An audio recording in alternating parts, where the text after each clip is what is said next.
I'd like the board members sitting on the stage to introduce themselves, beginning on my left. Mr. Hoagland, would you introduce yourself, please? Good morning, my name is Roy Hoagland. I'm from Chesterfield. Good morning, my name is William H. Ferguson. I live in Newport News, Virginia. I'm Nikki Rodner from the city of Richmond. My name is Richard Langford. I didn't mention that before. And I live in Christiansburg, Virginia. Did somebody say hello out there? That's pretty nice. I'm Ignacia Moreno. I live in McLean, Virginia. Kajal Kapoor, Charlottesville, Virginia. Gail Bush, I'm from Stafford, Virginia. Thank you. We have a quorum. Also on the stage today is David Paylor, the Director of the Department of Environmental Quality, and the board's legal counsel, Paul Kugelman, from the Attorney General's office. And I welcome Mr. Kugelman. I believe this is your first meeting with us, isn't it? Yes, sir. Yes, welcome, welcome. Thank you. Before we start the first agenda item, I'd like to advise everyone that conduct that interferes with an orderly and efficient board meeting or interferes with a staff presentation or board discussions is prohibited and may result in your removal from the meeting. Conduct that interferes with the meeting includes the use of noise-making devices, clapping, shouting out, or other such things. Now let's look at the agenda, if I can find it.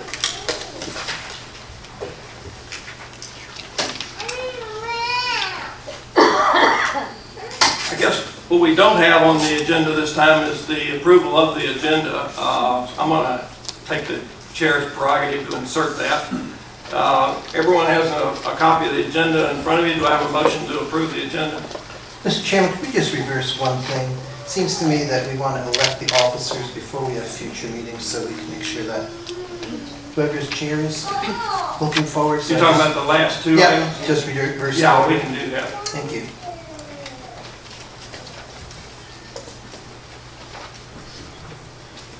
Move to adopt the agenda. There's a motion to adopt the agenda as amended and a second. Any discussion?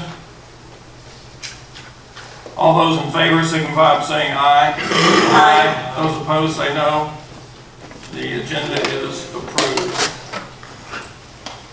Next on the agenda are the minutes, and there are a number of them. They're tab A in your board book. They're not listed on the agenda, but we'll go through them one at a time. I think the first one, and we haven't approved the minutes in quite a while, so there's a number of these to be done. Basically, yeah, I agree with you. September the 28th, the minutes from Friday, September 28th. Is there a motion to approve the minutes from September 28th? So moved. Is there a second? There's a motion and a second to approve the minutes from September 28th. Is there any discussion on the motion? Seeing none, all those in favor of approving the minutes on September 28th say aye. Aye. Aye. Those opposed say no. With that, those minutes are approved. Next, we have the minutes from our meeting on Monday, October 29th. Do I have a motion to approve those minutes? So moved. Do I have a second? Second. There's a motion and a second to approve the minutes from Monday, October 29th. Is there any discussion on the motion? Seeing none, all those in favor of the motion to approve the minutes from Monday, October 29th say aye. Aye. Those opposed say no. Those minutes are approved. Next is the minutes from Thursday, November 8 and Friday, November 9. Right order. Yeah, October and November. Division for DEQ. I'm appearing before the board today to present for the board's consideration a proposed prevention of significant deterioration, or PSD, permit for the Chickahominy Power Station. The proposed Chickahominy Power Station is a 650 megawatt combined cycle natural gas-fired electric generating facility that will be located in Charles City County. With me today are my colleagues, Tamara Thompson, who is head of DEQ's air permitting program, and Stan Faggart, a new source review coordinator who works in Tamara's shop. Our presentation on the proposed Chickahominy permit will consist of two parts. First, Stan will describe for you the technical details of the project, the details of the proposed permit, the public process and comments DEQ received on the proposed permit, and DEQ's responses to those comments. I will then present on the factors DEQ considered when developing the permit under Virginia Code Section 1307E, and specifically with respect to the suitability of the Charles City County site for this particular power project. In addition, I will discuss DEQ's environmental justice analysis for the proposed permit. Finally, after hearing from the applicant and members of the public who commented on the proposed permit, I will make the DEQ staff recommendation to the board. So let me now turn things over to Stan Faggart. Mr. Chairman, Yes. do you want questions? Is your preference Yes, to have questions during the presentation, or do you want us to wait till you're all the way through? Whichever works better for I the mean, agency. the way, I just prefer to have questions during the process, Yeah. make this as much of a discussion as possible. Mr. Oakland, I think what we'd like to do is, yes, if there are questions regarding what was said, clarifications or so forth, it's best to do it at that time rather than wait. If there are more general questions, it might be better to hold them until the end, but I mean, in either I'll event, leave that up to the discretion of the questioner, but just get my attention and we'll do that. in either event, staff is ready to answer any questions anytime you pose them. But yeah, if we have questions about particularly what's presented for clarification or something like that, then yes, let's go ahead and get that cleared up at the time.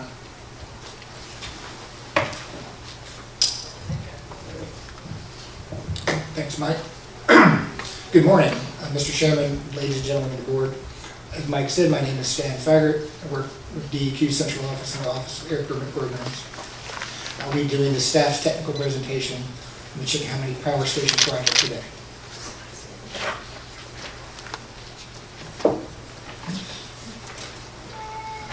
So we see the outline up there now. Very briefly, we'll do some discussion of the State Air Pollution Control Board's consideration of this permit, then a project overview, then an overview of the air permit laws and regulations that are applicable, followed by DEQ's preliminary determination of the draft permit, and then public comments as DEQ's response.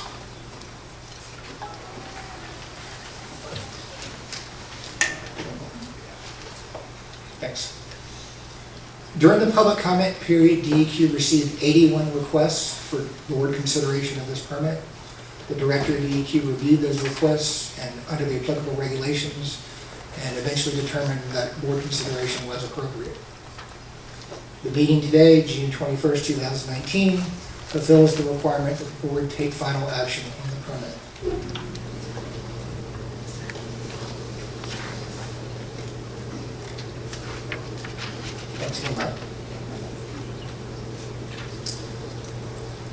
The information the board I made. actually have a question Sure. already. Alright.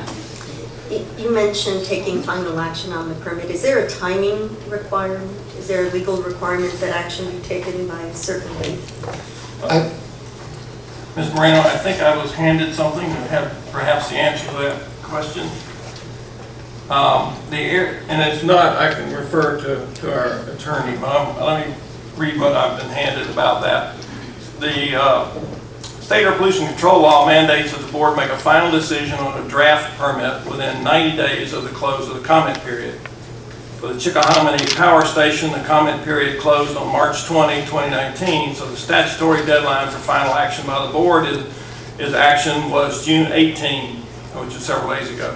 The applicant has agreed to an extension of the deadline through today, and according to the statute, we are now mandated to take final action on the draft permit no later than today, June 21, 2019. And I'll refer to Mr. Kugelman. Do you have anything to add to that? Or? I will say that I have researched it and I agree with that conclusion. Mr. Kugelman, Yes. what's the penalty or what happens if we do not take action today? Could you use your microphone? Certainly. Thank you. I am sort of perplexed that I don't know how to answer a question that flies in the face of a statutory mandate. If the board is inclined not to follow the law, I would need some time to consider that. Well, the reason I ask, I believe that the compressor station action was taken considerably after a 90-day period. What, That's true with the approval of the permittee. So then the question is, we can either vote up or down on the permit, or if we choose to extend the time frame, the permittee applicant has a choice of consenting to that? Is that what you would say is the... based on the statute, to extend the board's opportunity to make a decision on the permit, final action on the permit is today. And I can say in anticipation of being asked to extend the deadline, I've spoke with counsel for the permittee, and they have said on no uncertain terms they are not willing to extend beyond today. Thank you. Mr. Kugelman, as I understand it, if the board fails to take action within 90 days, the applicant has certain legal tools at its disposal to bring an action against the board. Would you elaborate on what that is, please? I'm not prepared to do that at this time. Again, I was not prepared nor asked to prepare a response in light of the board, taking an action contrary to Virginia law. I will say that I take some exception to your characterization. The board has broad powers and discretions. There are deadlines that need to be met, but this is a process in which the applicant has worked very closely with DEQ to get to this point, and I would be extremely surprised if in fact there would be a hard line drawn in the sand. The rules do allow for discretion and for collaboration because ultimately we want to make sure that we are complying with the law, of course, but that we also keep in mind all the other requirements that we have to comply with the law, including some that may be brought forward by the public and which the applicant may be more than happy to respond to. Ms. Byrne, do you have anything to add on the topic since you are an expert on these issues?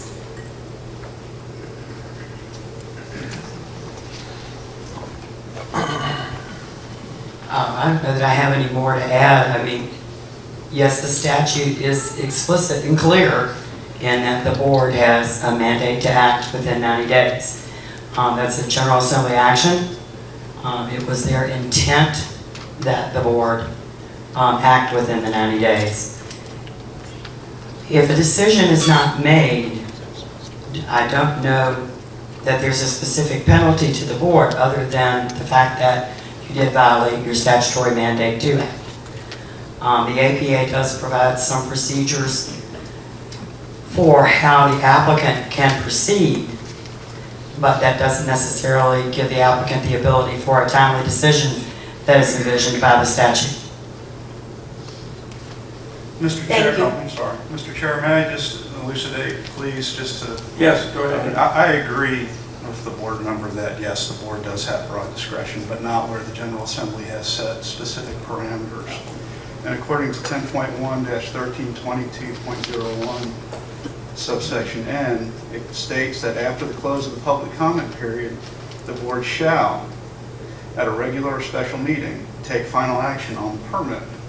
The statute further provides that such decision shall be issued within 90 days of the close of the public comment period or from a later date as agreed by the permittee or applicant and the board or the director. And it's also reiterated at 9 VAC 5-25G. So there is a specific direction by the General Assembly for the board to act on this permit today.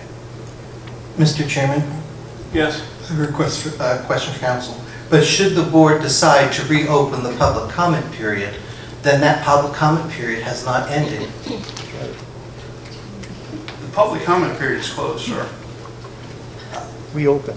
I said if the board should determine that it wants to reopen the public comment period for an additional 30, 60, 90, whatever days, then that public comment period would not be open, we would not have to act, correct? I do not agree with that assessment, sir. So the prior actions of the board on other times when it has not met 90 days, which I assume has happened more than once, we've been completely out of compliance?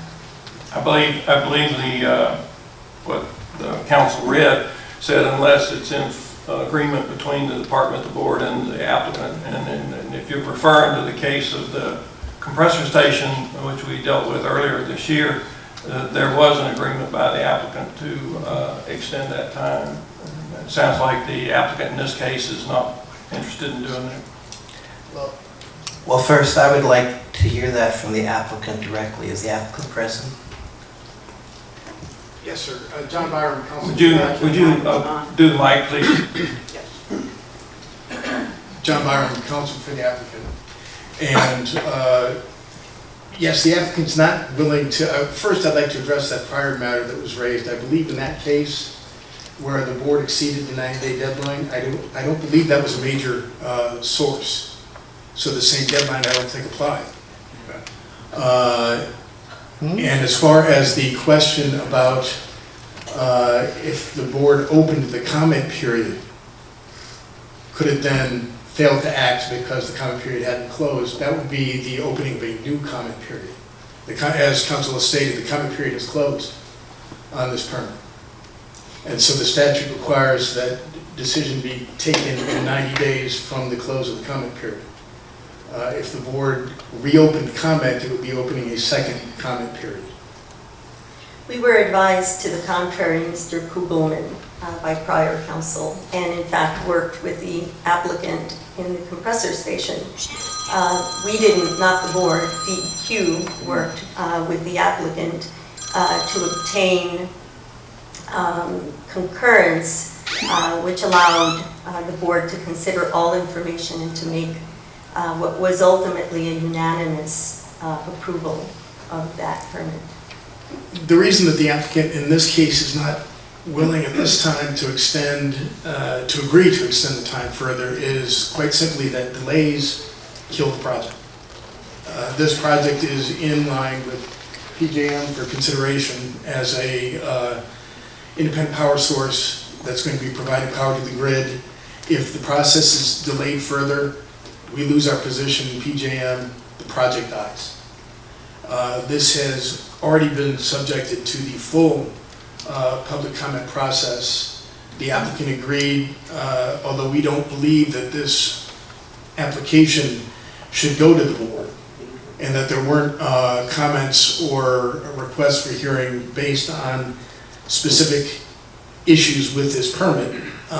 This application fully complies, as the board will hear in DQ's presentation, with all applicable environmental requirements. And as a matter of fact, as someone has stated, when this is in operation, this plant will set the BACT, will set the best available control technologies for the region.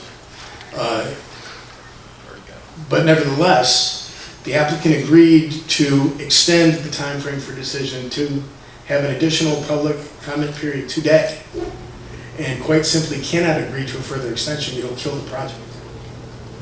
Thank you, sir. I'll just tell board members it's my view that we've heard all the positions on this, and I think further discussion of this point at this time is I think everybody said what they're going to say. So I'd like to turn it back over to Mr. Faggart, and he can continue with his presentation. Thank you, Mr. Chairman. So the next slide deals again further the board's consideration and the information the board may consider in making this decision. The verbal and written comments received during the public comment period have been included in the record.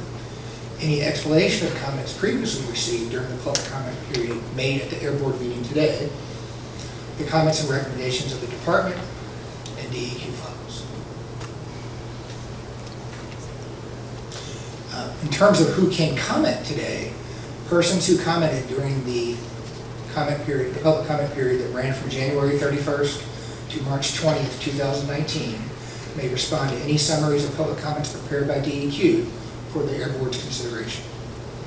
Speakers may have up to 3 minutes for each, or pool time together for up to 15 minutes to speak. The permit applicant is allotted 5 minutes. Speakers in any presentations may not provide new information. Any further questions? Next, we turn to a summary of the project. And Mr. Dowd, I'm not sure whether he misspoke or not. I thought I heard him maybe say 650 megawatts, but the facility is 1,650 megawatts. Natural gas combined cycle electric power generating facility. It is, I think, as you just heard, a merchant plant. That means it is financed by private investment as opposed to the ratepayers of the state of Virginia. There will be 3 combined cycle turbines that consist of 3 combustion turbines, 3 heat recovery steam generators, and 3 steam turbines, as well as other backup and ancillary equipment. And this would be classified as a major stationary source per federal and Virginia permit regulations. This is a diagram of a simplified version of a combined cycle facility. The term combined cycle, I guess, derives from the fact that, as you see in the first row of the diagram, the gas turbine or the combustion turbine directly generates electricity. Then the exhaust gases from that turbine are run through a heat recovery steam generator and eventually to a steam turbine, but also generates electricity.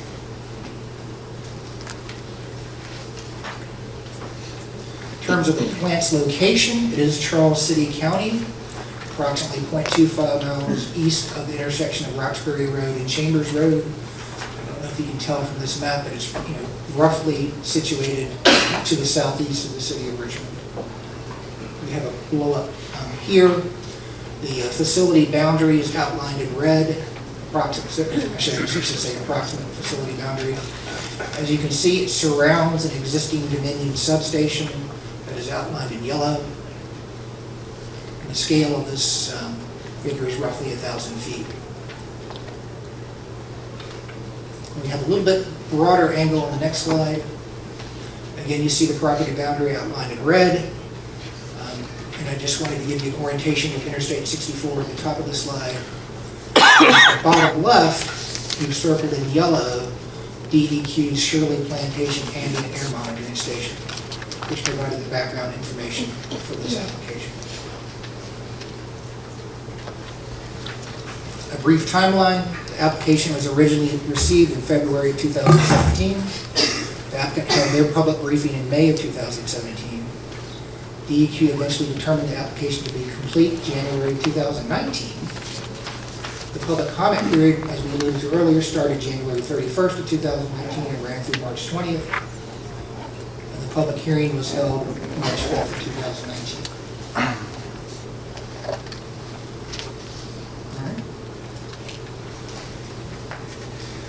Next, we'll turn to the overview of the applicable air permit laws and regulations. And just a very brief description of what an air permit is, a legal document that imposes limits on the release of air pollutants in compliance with the applicable air pollution control laws and regulations. Now, those laws, we describe those here. On the federal level, there's the Clean Air Act. The Clean Air Act envisions a federal and state partnership where EPA sets concentration and health-based national ambient air quality standards, which I will probably be referring to as the NAAQS for much of the rest of this presentation. States then have the primary responsibility to assure that the NAAQS are protected via their permitting programs, compliance programs, and other activities. In Virginia, we do that with the State Air Pollution Control Board and DEQ implementing Virginia's laws under the State Air Pollution Control Law. So we mentioned the NAAQS. The Clean Air Act requires EPA to set the NAAQS at a level to protect public health with an adequate margin of safety.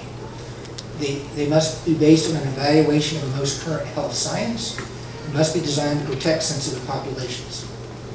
They've established NAAQS standards for various criteria of pollutants, We have listed them here for you today. In particular with ozone, most facilities do not directly emit ozone, but the VOC and NOx emissions can form ozone in the atmosphere under certain conditions. So we regulate VOC and NOx in lieu of ozone or direct ozone emissions.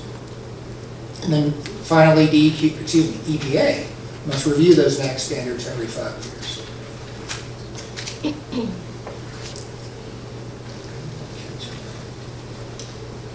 The Prevention of Significant Deterioration, or PSD, permitting regulation or permitting program, is the primary permit tool that we have to protect the NACs. Virginia regulation mirrors what EPA has in their federal regs. PSD permits apply to sources emitting major amounts of pollution, such as this facility, where major is defined as having a potential to emit of any PSD pollutant of at least 100 tons per year. The PTE is a conservative calculation because it presumes the source will be operating 8,760 hours per year, which is roughly 24 hours a day, 7 days a week, 365 days. Once PSD is triggered for any pollutant, any other pollutant over a specified significance level must also be evaluated, even if it's not above 100 tons itself. When we draft or create or develop a PSD permit, we at DEQ, as the permitting authority here in Virginia, we do several steps. One of those is an air quality analysis via computer modeling to assure compliance with any national ambient air quality standards. We also do a top-down best available control technology evaluation. And I'll probably be referring to that as BACT or BACT later in this presentation. Determine the appropriate emission limit for the facility. And then finally, we must also include in the permit sufficient monitoring and record keeping to demonstrate compliance with any BACT limitations. A couple more items about the permit process, the PSD permit process. It permits the construction and regulates operation of stationary sources. The sources must obtain local zoning approval. Construction cannot commence until the permit is issued. That's a bugaboo with a couple of sources. And there is also a public participation process that we'll describe a little more fully later. So I mentioned BACT. There is a regulatory definition of that term in our regs. I will read to you word by word a couple of key concepts that I've underlined. Is something that we evaluate on a case-by-case or application-by-application basis. And we have to determine that any BACT requirement is achievable for the source that's making the application.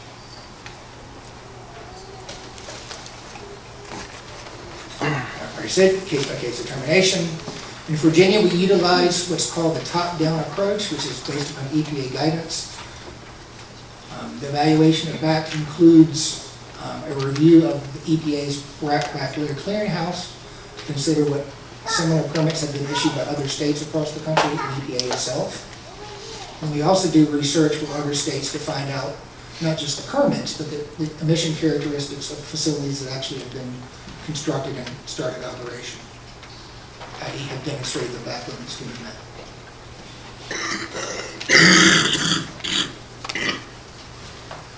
A couple more things on BACT. The emission limits in the permit then are set based upon the BACT analysis. Any BACT limit must have a compliance component and be enforceable as a practical matter.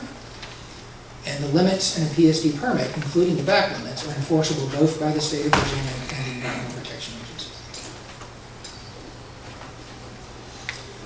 We also, in Virginia, this is something that is specific here, have a Virginia toxics rule, where we requires us to regulate or evaluate toxic pollutants as they are defined in our regs. We do that by establishing significant ambient air concentration that are health-based standards above a 1 hour and annual basis.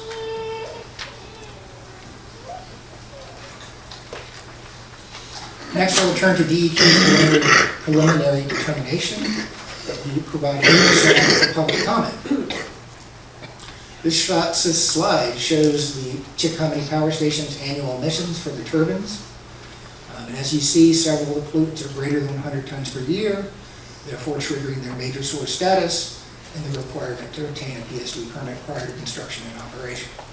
For comparison purposes, we have also listed information about the Dominion Greensville facility, which is the last combined cycle permit that the board directly considered.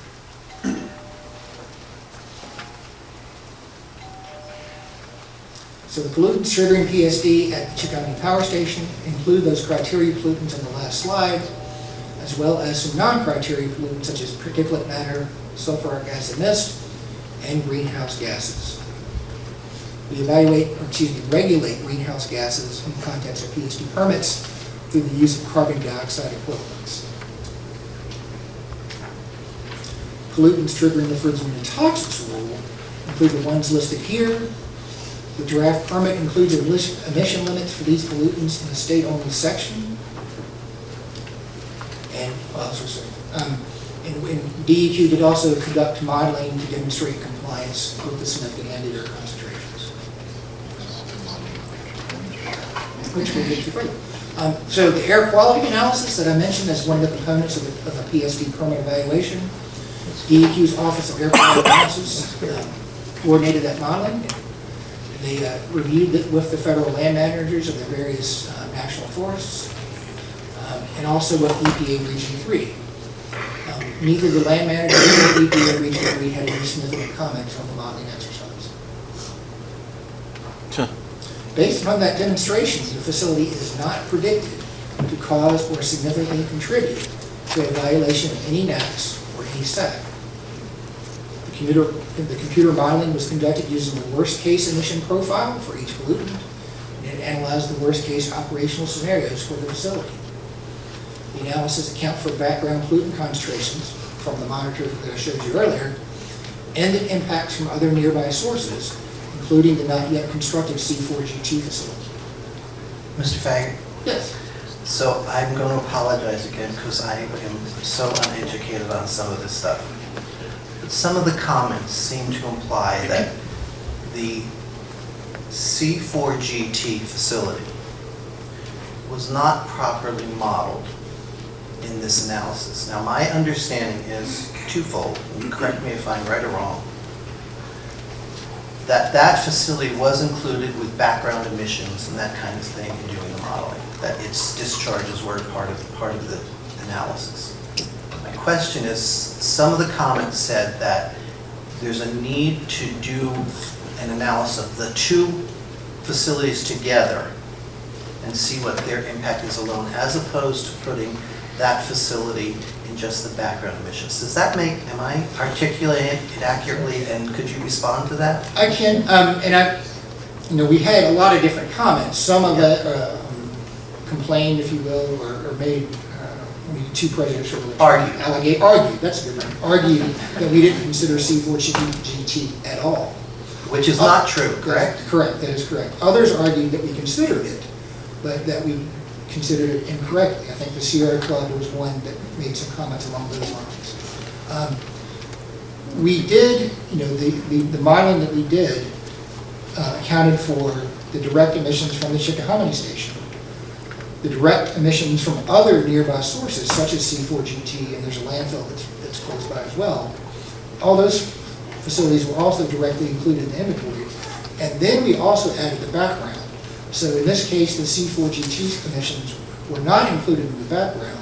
They were directly modeled as if that facility was actually constructed and operating. And is there, I was once told this famous saying, all models are wrong, some are useful, right? Is there an alternative modeling that would get you a different result? The modeling, and so far I don't think I'm quite out of my depth, but the model that we use, this is Mike Kiss, he is the head of DEQ's Air Quality Analysis Division. Yeah, thanks, Stan. Mike Kiss, I'm the manager of the DEQ's Office of Air Quality Assessments. Great question. AirMod, which was the model used in this particular project, is the regulatory model. It's been approved by EPA. These models are developed. There were 17 field studies, which are measurements in the field, and the model was compared against those 17 field measurements. Many of those were power plants. So the model here is ideally suited to analyze this facility. And it is a regulatory version. It goes through an extensive public comment period. So there really is no better model. A source could propose a different model, but that would have to go through EPA and a regulatory approval process. This particular model has already gone through that, and it's ideally suited for this particular analysis. I have a follow-up question to the modeling. So I understand the rigorousness of the model that you just mentioned. My question has to do, were certain assumptions made to do the modeling? And would the modeling have, the results of the modeling be different if the assumptions were changed? I mean, there might be no assumptions. I'm not saying there were, but could you elaborate on that? Sure. When EPA approves these models, they have a set of default settings in the model. They don't allow us to change those settings. The model has been tested against those settings. Right. In terms of the emissions that go into the model, they would be the same. We modeled multiple scenarios, as Stan said, and there would be no difference in the impacts. I think the Sierra Club was arguing that they wanted to see an additional analysis of the C4GT facility in a cold start operation at the same time that the Chickahominy power plant was cold starting. That's a highly unlikely scenario, but the department went ahead and did that analysis to respond to Sierra Club, and it still showed compliance. But to answer your question directly, there would be no different answer because we followed the regulatory version of the model. Okay. So the C4GT emissions that were used for the model, was it the permitted amount, or was there an assumption made about what the actual amount? It was the permitted amount, the allowable rate. We don't have actual data because the facility's not yet operational. So yeah, we're assuming that both facilities were in the model at the same time. The results that are presented in the modeling memo are that combined impact of the facilities that are around that area, including C4GT.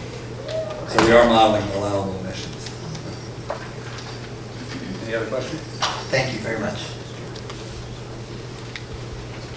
Yeah, thanks, Matt. So where were we?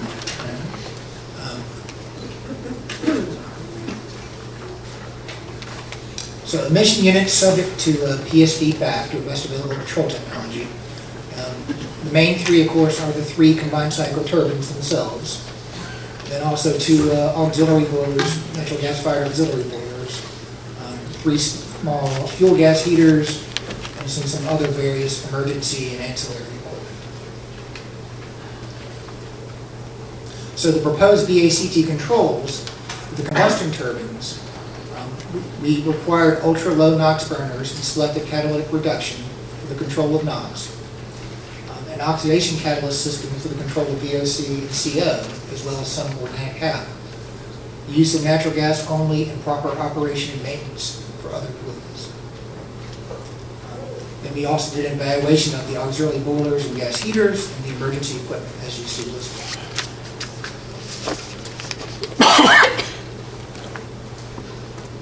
So the result of that evaluation in the draft permit that we sent to public notice is displayed here. Again, these are the NACS pollutants. These limits apply at all times except startup, shutdown, and tuning. And I'll get more to tuning in a few slides. And the units of at least some of the standards are in parts per million on a dry basis. So there are periods or modes of operation with the turbines where they are quote-unquote not in normal operating mode. Those include startup and shutdowns. And then for this application, tuning and online water washes. We do include emissions from these episodes in the annual emission limits of the permit, but the facility is excused from the normal operation short-term limits.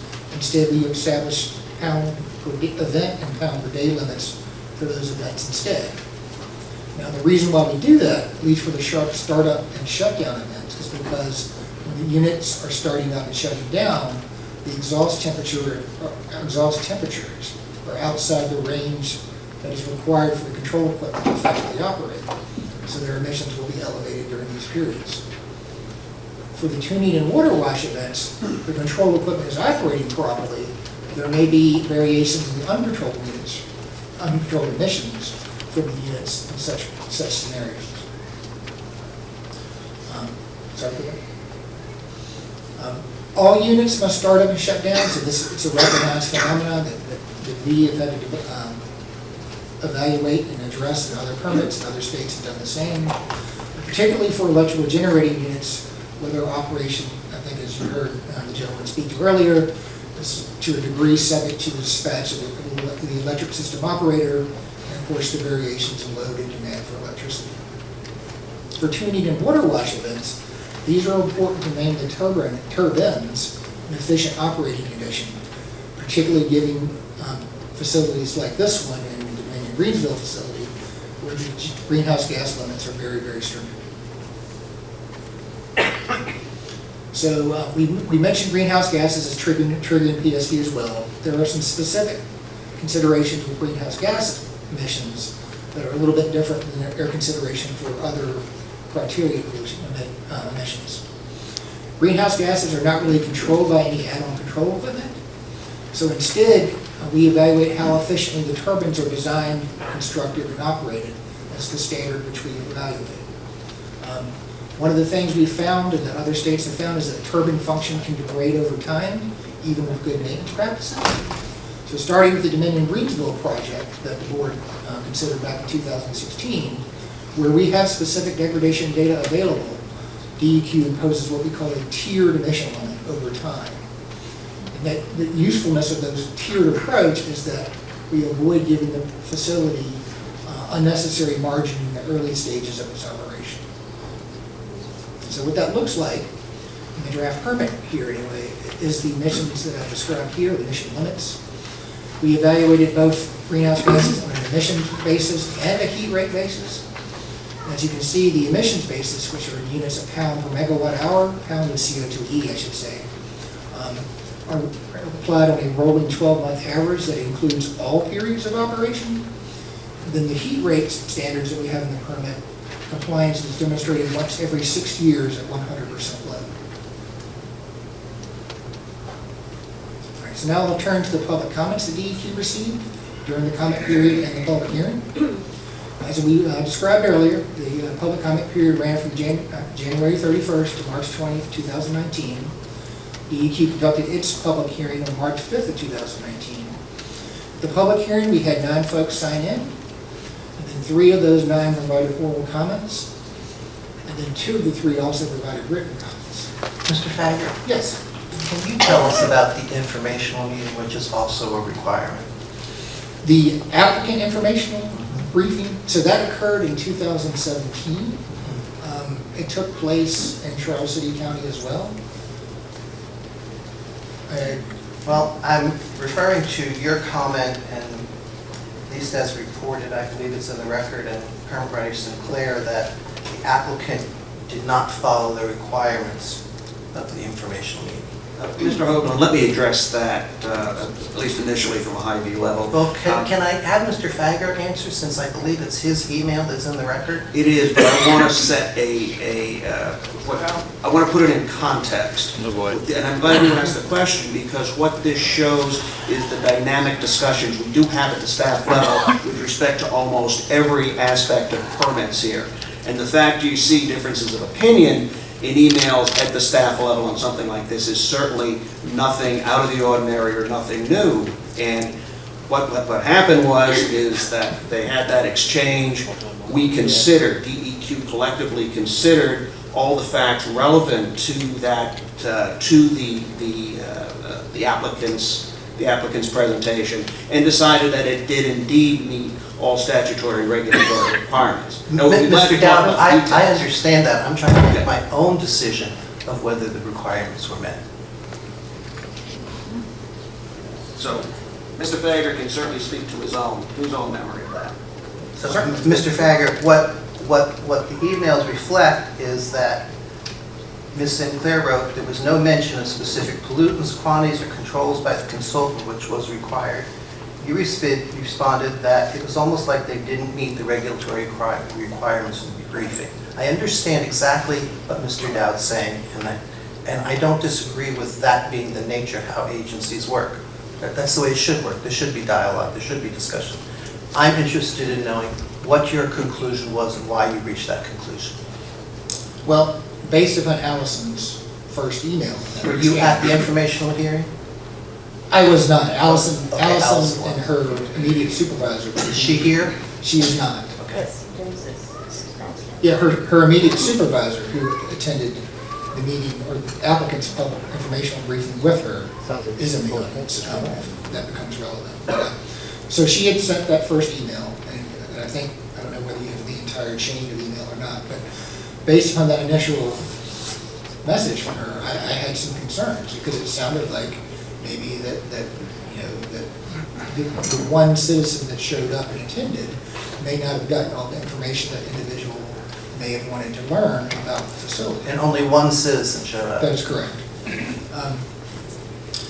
She then followed a reply to my message, and again, I don't know what you have in front of you, and in that second message from her, she described how after the applicant had concluded their informational briefing, then she then had a one-on-one discussion, where she, and I think also her supervisor, James Kyle, had extensive one-on-one discussions with that particular individual for at least an hour, answering any questions that they had about the application, about the project, at least so far as DEQ understood it to be back in 2017.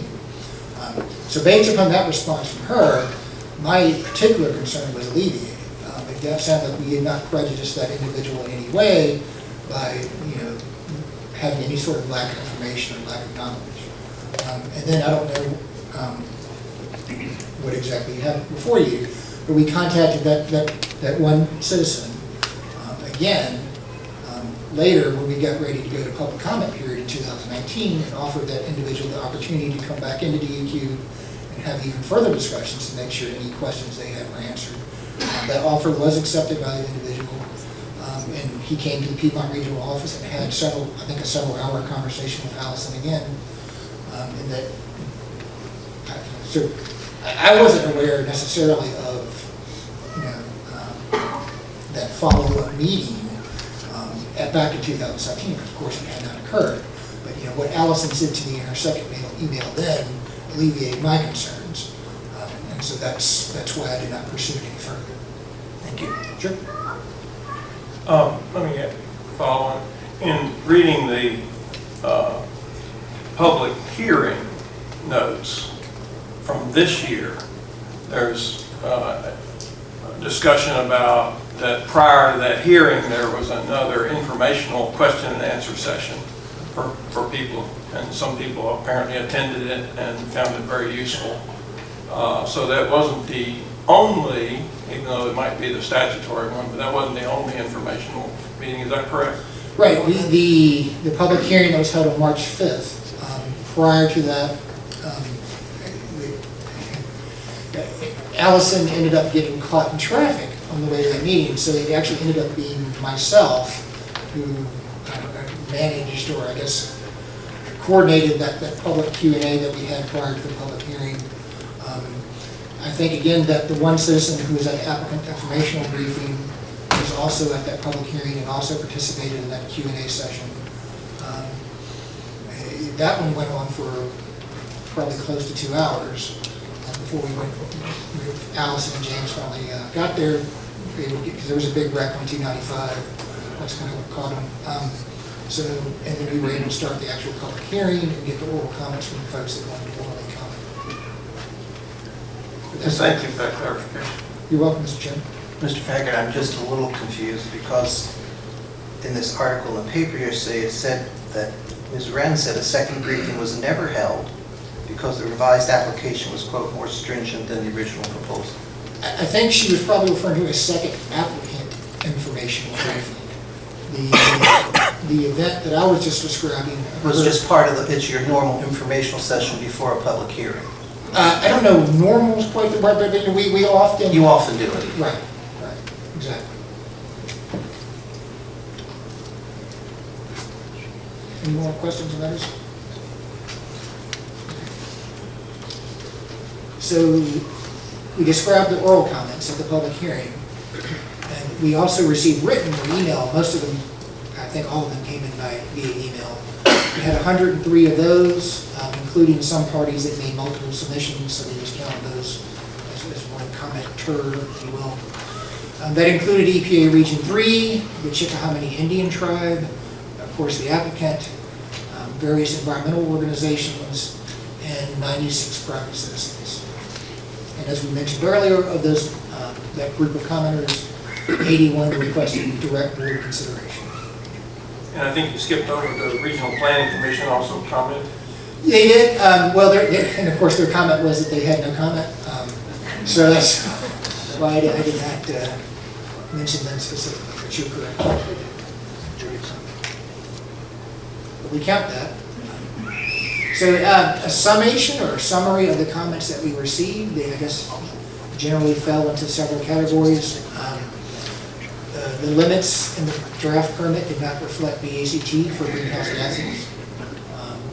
They argued with the permit's treatment of tuning, water wash, and startup and shutdown events. There were some, as we discussed earlier, some arguments that the air quality analysis had not been done correctly. There were some environmental justice or EJ concerns raised. And Mike Dowd, I think as he said before I started, is going to be addressing those specifically in his presentation. I guess there was also general opposition to the use of natural gas or fossil fuels as it relates to climate change. There were some public health concerns that were raised. And of course, the request for state air pollution control board consideration. So comments related to greenhouse gas BACT, and specifically one comment compared the limits we had in our draft permit to two other permits. One, the Dominion Greensville facility that we've already talked about a little bit about today. And second, to a Connecticut plant that's known as CPV Tawantic. That's my pronunciation anyway. So we considered those two permits specifically after we got the comment. And we looked at the Tawantic permit, and we disagreed that that was actually more stringent than what we had in Chickahomany's draft permit. The Tawantic permit had two limits for greenhouse gases. The heat rate limit you see there, the 7,220 BTU per kilowatt hour, as a 2-unit average over 12 months. And they had a second limit, the 809 pounds per megawatt hour there, that was only be required during the initial performance test. So, and then the 809 number was the number that the comment raised as being more stringent than our draft CPS permit. Well, we looked at it and we compared that number, the 809, to our initial heat rate value that we haven't had in the draft permit, the 6550 number, because that's the compliance mechanism for the two limits are the same, a one-time test. And when we convert our 6550 to be in the same units as the 809, we come up with 769 pounds per megawatt hour. So air limit is actually, when you put it in the same units, in the same comparison, is more stringent than the Tawantic permit. However, the Greensville permit, the Dominion Greensville permit, we did reconsider what we had in the draft permit based on that comment. We went back and looked at Greensville, and we ended up, after thinking about it, we revised the draft permit to include more stringent greenhouse gas limits for each of the turbines based on the comment that we got. And we did that both on an emission basis, the pound per megawatt hour numbers here, as well as the heat rate limits that we described in the next slide. DEQ now believes these limits, these greenhouse gas limitations in the revised draft permit are the most stringent, or more stringent than any other facility in the country. So the next batch of comments we got related to the alternative operating scenarios, the startup and shutdown, and the tuning and water wash that we discussed earlier. They questioned DEQ's treatment of these events. In particular, they questioned the need for the allowance for such events, particularly for tuning and water wash. And one of their arguments there was that some other permits don't include them. For all of these events, they argued that we should include a limit on the number of such events that occur in a given year. And they also argued that we should require advance notice for tuning and water wash episodes, and after the fact reporting for all types of these events. we looked at these comments, we looked at what had happened in other permits, and we came up to the following conclusions. We actually removed the provisions for online water washing from the draft permit because those were specific to the GE turbines that had been in the draft permit. However, the applicant informed us, they made a public announcement, and then in discussions with them, we confirmed that the GE turbine option was no longer a serious consideration for them. And so we removed the GE turbines from the permit altogether. And when we did that, we also took out the water washes. So that issue is addressed. We retained the tuning units. We feel that those are important tools for the permittee to maintain their facility in good condition and good operating condition so that they can meet the stringent limits that are in these permits.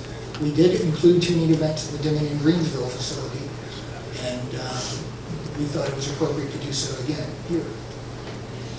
We did, however, add a 96-hour per year per turbine operating limit on those tuning events, and we also inserted a requirement for advance notification for those tuning events, as the comment had suggested. For startup shutdown events, we did not add an annual limitation for these. We felt the existing annual emission limits are already sufficient in the draft permit to provide effective limitation on the number and quantity of these events. For example, the annual VOC limit that applies per turbine, which I think is 68 tons per year, 80% of that 68 tons is already dedicated, if you will, to emissions during startup and shutdown events. And any increase in the number of startups and shutdowns that they would contemplate above what they projected in their application would just eat into their normal operating hours. And if it got to an absurd condition where all they were doing is starting up and shutting down and not operating, they could only really do that roughly 350 times before they've got to shut down for good in any given year. So we didn't feel it was necessary to add per a startup shutdown operating limit the way that we did for the tuning events. And then finally, we did clarify that the excess emission reports that the draft permit requires must also include excess emissions during startup and shutdown events and tuning events. So Mike talked a little bit about this earlier. So we obviously got some comments on the air quality analysis, including how we address the C4GT and other nearby sources. There were also some arguments that we not properly account for the background NO2 concentrations, and that air modeling of the tuning and water wash events was not appropriate. We looked at those, and I think as Mike mentioned earlier, we did a little bit of additional analyses to address some of the comments. But I think from a big picture standpoint, we did directly include the potential emissions from C4GT and other nearby sources. The Shirley Plantation Ambient Air Quality Monitoring Station is positioned between the Chickahominy site and the industrial sources of the city of Hopewell. And so that does represent a worst case background concentration for this facility. We would actually expect the concentrations in the immediate vicinity of this area of Charles City County to be less than those, but we use the worst case values anyway. The CPS modeling analysis included the worst case scenario where a startup for every hour of the year was conducted by the facility.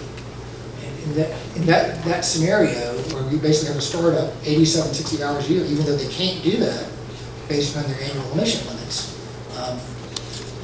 we consider that analysis to be much more conservative than what would happen with the tuning or water wash events. In any case, the water wash events were removed, and we established a 96-hour per year limit per turbine for the tuning events. So the environmental justice or EJ comments that we got, that the Air Board and DEQ should consider and or investigate EJ issues. It was noted that a high percentage of Charles City County were Native American population. Charles City County is a majority minority county, and that certain census tracts either on or nearby the property indicate a high percentage of minority populations. And as Mike mentioned earlier, he will be addressing those comments in detail in his presentation. So the next batch of comments that we're talking about today is climate change related.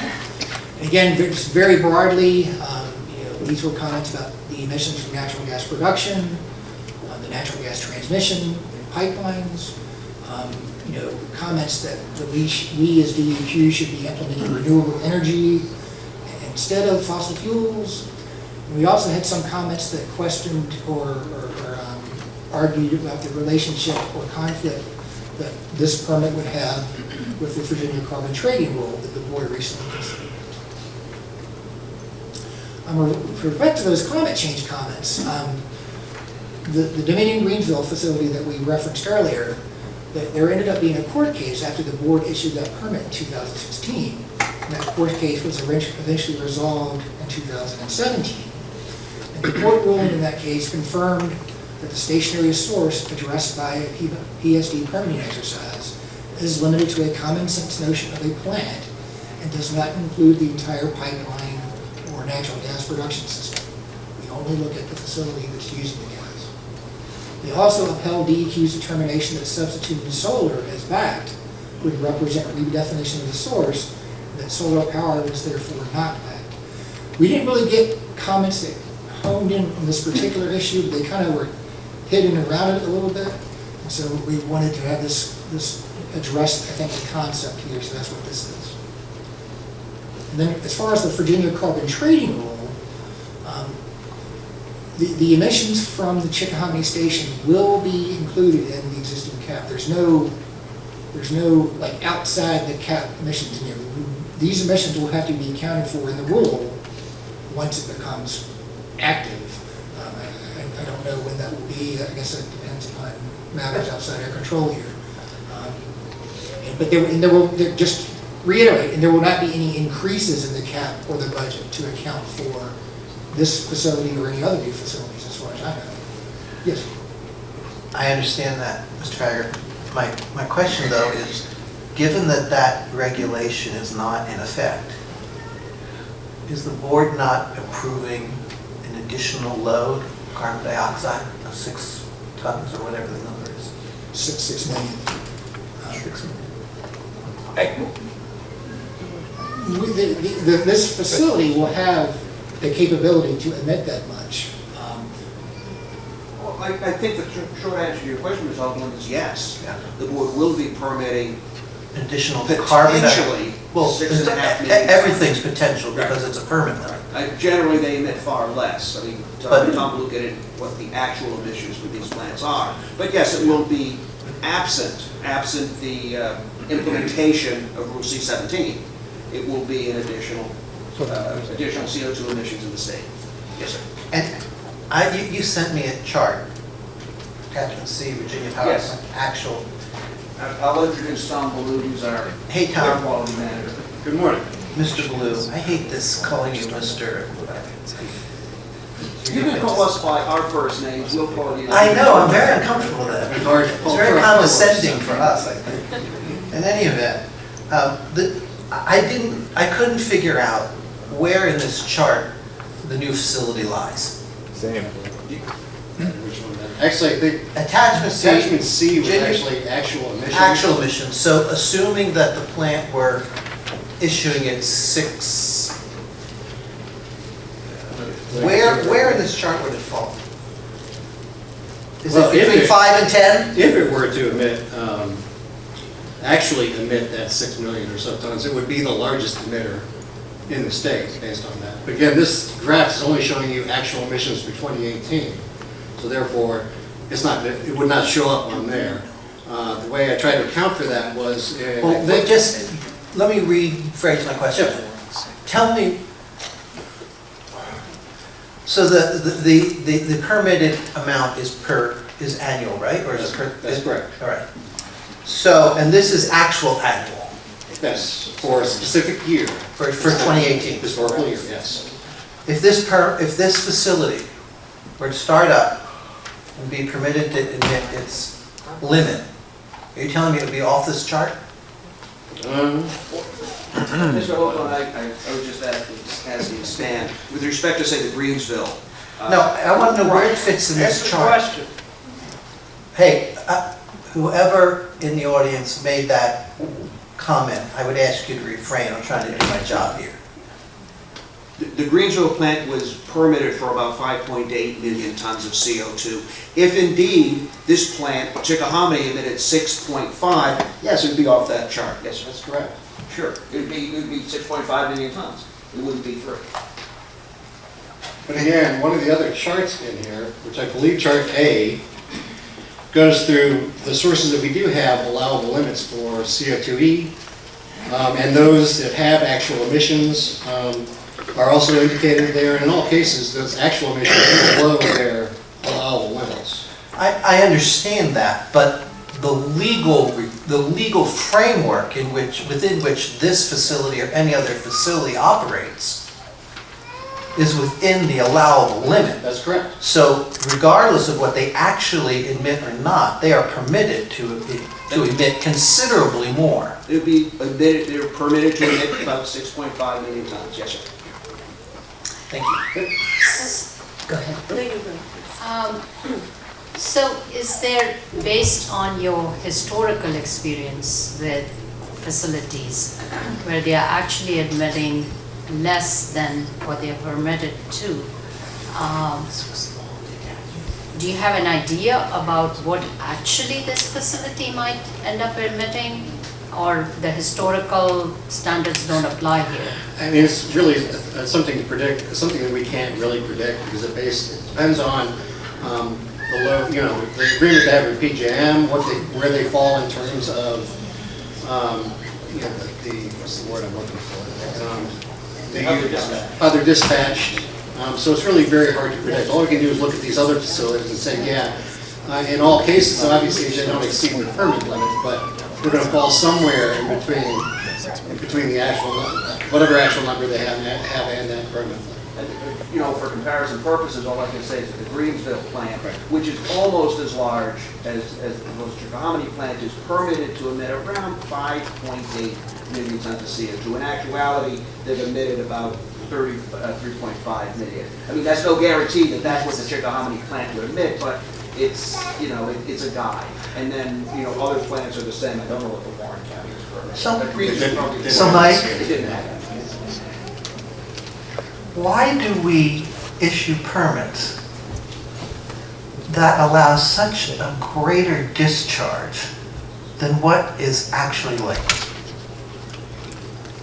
Because we base our limits on, we base our considerations on what the, best available control technology and health-based standards. And the best available control technology at this moment for natural gas combined cycle units is Allows 6.5 CO2. It would allow 6.5 million. And is the decreased level of actual operation because the facility is running better or because it's producing less energy? It would be because it's producing less energy. Now, it may in real life, Mr. Hope, I mean, that's a good question, it may in real life actually be more efficient than what the manufacturer is saying, and actually, practice has told us that manufacturers will come out with a limit, say 871 pounds per million, per megawatt hour, and in actuality, they'll emit somewhat lower than that because they're actually more efficient than what the manufacturer says, but that's not a guarantee. But generally, the emissions are based on how they're dispatched. So, what the Greensville plant, is that the one you were just referring to? Earlier, yes, sir. It's operating about 50% of its limit, is that right? Approximately? Approximately that, yeah, a little more than that. Is it running full power? Do you know what it's dispatched at? Let me clarify. It's actually the Greensville plant. I'm going to my charts again. Only began operation in 2018. So their actual emissions compared to their allowable were very small. They're actually at a low, maybe 10% of that permitted limit. Probably a better indication here on this chart would be the Brunswick plant, which has been in operation for several years, and it's about, I'm eyeballing this, it's about maybe 60% of its total emission of its allowable limit. Running full power? No, it would not be running. Again, it's based on its whatever demand it's filling and when it's being dispatched. So it all depends on when that power is needed and how it fits into the overall power sector and other people providing power at the same time. And No simple answer. No, there isn't a simple Well, answer. unfortunately, there isn't. The power market in this region is run by PJM, and they dispatch these units based on a whole variety of where the power is needed and cost. And I believe, Location, marginal pricing. I believe I saw on the record, at least when this was proposed, that it was referred to as a peaking plant. It's not really, it's. That was originally when the original 1,000 megawatt thing was in there, it was proposed as some of the documents show it as a peaking plant. It is, I believe it's going to follow the load. It is an unusual configuration, being one-on-one as opposed to, say, the three-on-one that's down at Greensville. And the business purpose, I think, is slightly different. The Greensville, I think, is meant to be more of a base load plant.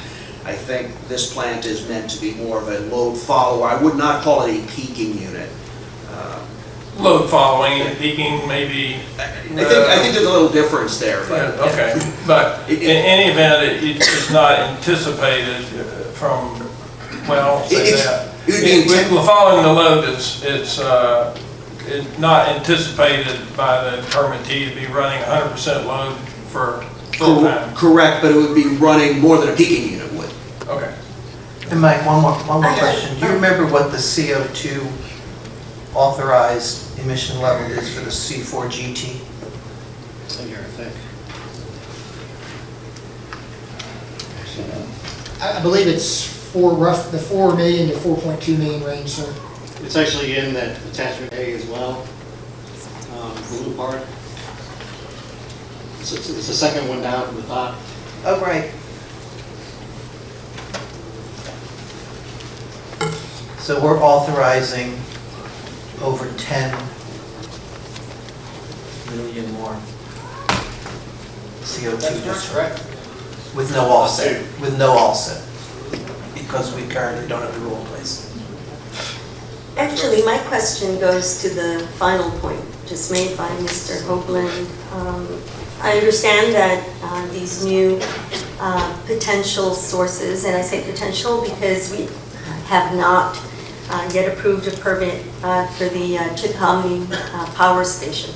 But if we were to do that, at what point in time did you consider those additional emissions in connection with the budget in the carbon rule? I'm sorry about that. Did we, did you look at, say, 2018, 2019, or did you look at some future year when there are going to be expected reductions once the rule goes into full force and the carbon rule? I guess there's sort of two parts to that question, There are. and I'll look to Tom here. One of them is, did we consider the Chickahominy power plant CO2 emissions when we were working on what we call the base budget for C-17 that would happen in 2020? And the answer is we did not, because the permit had not been issued at the time. However, we did include C4 GT because the permit had been issued. And that was actually hardwired, if you will, into the model. If you had or were now to include the Chickahominy power plant, what does that look like in terms of the carbon rule? I think Mr. Thagard mentioned something about having considered it, and I'm just trying to get below that to see exactly what was done. Well, the rule is already done. It's signed, sealed, and delivered. I know. So it would not affect, would not affect that at all. Now, if we were still negotiating what that baseline was, we would have added it into the base budget, and the base budget, instead of being 28 million tons as approved by the board, probably would have been a couple of million tons more than that. I mean, it's hard to say because that tonnage number was also subject to modeling as well as subject to negotiations with Reggie. But since we did not, I mean, what will happen under the rule when it becomes effective is that they will have to Virginia's ability to comply with the rule as promulgated. Nothing. With those additional emissions. Nothing. The additional emissions don't go into the budget. Chickahominy can only operate if it purchases allowances, and initially it will not have any allocation. So what happens in that 3-year period? And I understand how the rule works and the budget, but what happens, if anything, that's what I'm trying to figure out, in that 3-year period leading up to its opportunity to buy allowances? No, they have to buy allowances immediately. They'll have to buy allowances immediately. What happens after 3 years, Ms. Moreno, is that then they would get an allocation based on their prior operation. They would be allocated a certain number of allowances, which would be then redistributed from other existing sources. So the budget would not be affected. The overall Reggie cap would not be affected. There would be no increase in CO2 emissions in at least the Reggie, in the regional area. I mean, what happens in any individual state can vary up and down depending on how many allowances they purchase. But there is a cap. The program that the board approved, that you approved a couple of months ago, will have us join a regional cap with the other Reggie states. So the addition of C4GT, C4GT is already in the base budget. But any new plants, such as Chickahominy or any other new gas plants, will be subject to the cap, have to buy allowances on the market like everybody else. It in turn probably would make the market price for allowances go up, increase the price of allowances, thereby hopefully, reducing CO2 emissions. And then after 3 years, then they're part of the entities that are getting allocations. Which means they will still have to consign those allowances and then purchase all their compliance allowances on the market. And while it will make life easier for Chickahominy, it will make life more difficult for other sources in Virginia that have been allocated more a relatively greater share of allowances before Chickahominy joined the party, so to speak. Okay. I asked you this earlier, but I'd like it to be on the record. Is DEQ considering permits, whether they come before the board or not, for similar plants? Well, any other permits? I am not aware of any for any gas plants that are going to be that we're looking at right now. I'll look at our permit people. I'm getting my head shake. So the answer, I'm pretty confident the answer is no, Ms. Moreno. We're not looking at any plants similar or even closely similar to Chickahominy. And had this plant been in existence, you mentioned that there might have been a need for some adjustments to the budget. Could you talk a little bit more about that? Now, you're telling me that we're not going to have any effect going forward. We have the budget that we have, but if you could elaborate a little bit on that. I'll let Tom do this. Yeah, what would happen if we were still doing that modeling for the dredging rule is that facility would have been put into the reference case and the policy case. I'm sorry, could you repeat this? It would have been entered into the reference and policy case, if you recall, we had that exercise for the model. And the model would determine what the utilization of that plant would be based on future demand and a number of other things. So I think Mr. Dowd was already alluding to the fact that what effect it had on the budget is somewhat unclear because we're not sure how the model would have reacted to that additional megawattage. So it might have added in an additional 2 or 3 million tons, but without going through that exercise, we really do not know. Okay, thank you. So just on the modeling, there was a certain demand that was anticipated when you did the modeling. Yep. Did the demand anticipate need for new combined cycle units like the CPS? There's two parts of that, the answer to that question. The first one, in the case of, the reference case that we did, if you recall, was a business as usual type of analysis. In that case, the model predicted additional natural gas generation. I forget the amount, but it was pretty significant in Virginia. But when we went to the policy case, it did not predict that same additional generation. It basically just carried over the things that we hardwired into the model, basically the C4GT and Dominion Grimsby.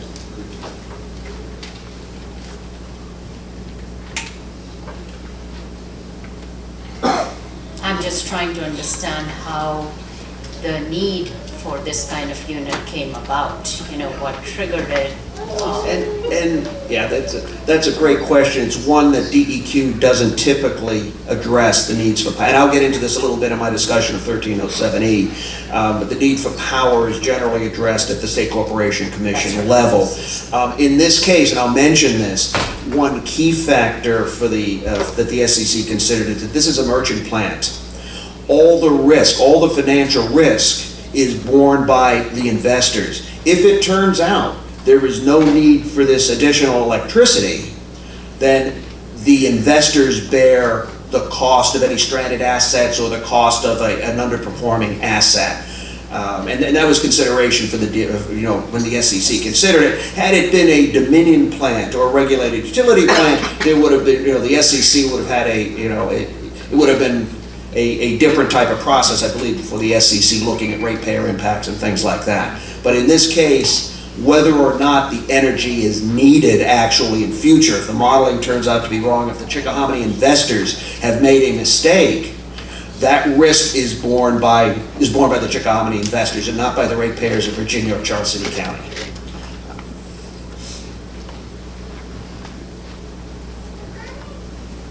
Stan? There you go. He's lurking. Sorry. So I think you heard from Mike and Tom a lot more than I would have known about the carbon trading rule, so that was good. So the last, I think, general category of comments that we received during the public comment period were related to public health and the overall adverse impacts of pollution, but air pollution and public health. And that some of the comments argued that Charles City County and the surrounding region showed higher incidence than normal of asthma and chronic obstructive pulmonary disease, or COPD.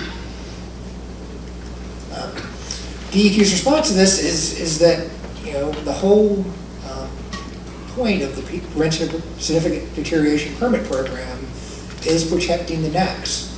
That's what we're doing, and that is what we did. The NACs are protective of public health. They are health-based and set at acceptable ambient air concentrations with an adequate margin of safety.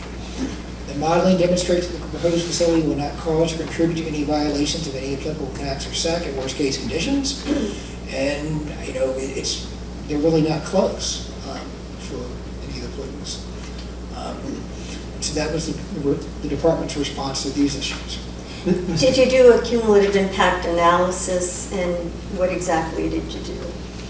So when you ask cumulative impact, in terms of the air, we modeled... On human health and the environment in connection with other sources? In connection with other sources that might also have impacts. So if we meet the NACs here, but you have 5 different facilities that are all impacting air quality, did you analyze that, and what did you analyze? Well, the modeling analysis included, I think we went out to 20 kilometers from the location of the facility, including the Chickahominy emissions, the other... the other sources, and then the background concentration. So, I think when we say, or when I said that we protected the NACs with this permit, that includes that entire area around the facility. And I'm not sure that answers your question. Well, just to expand on what Stan said, the modeling includes all of the nearby sources.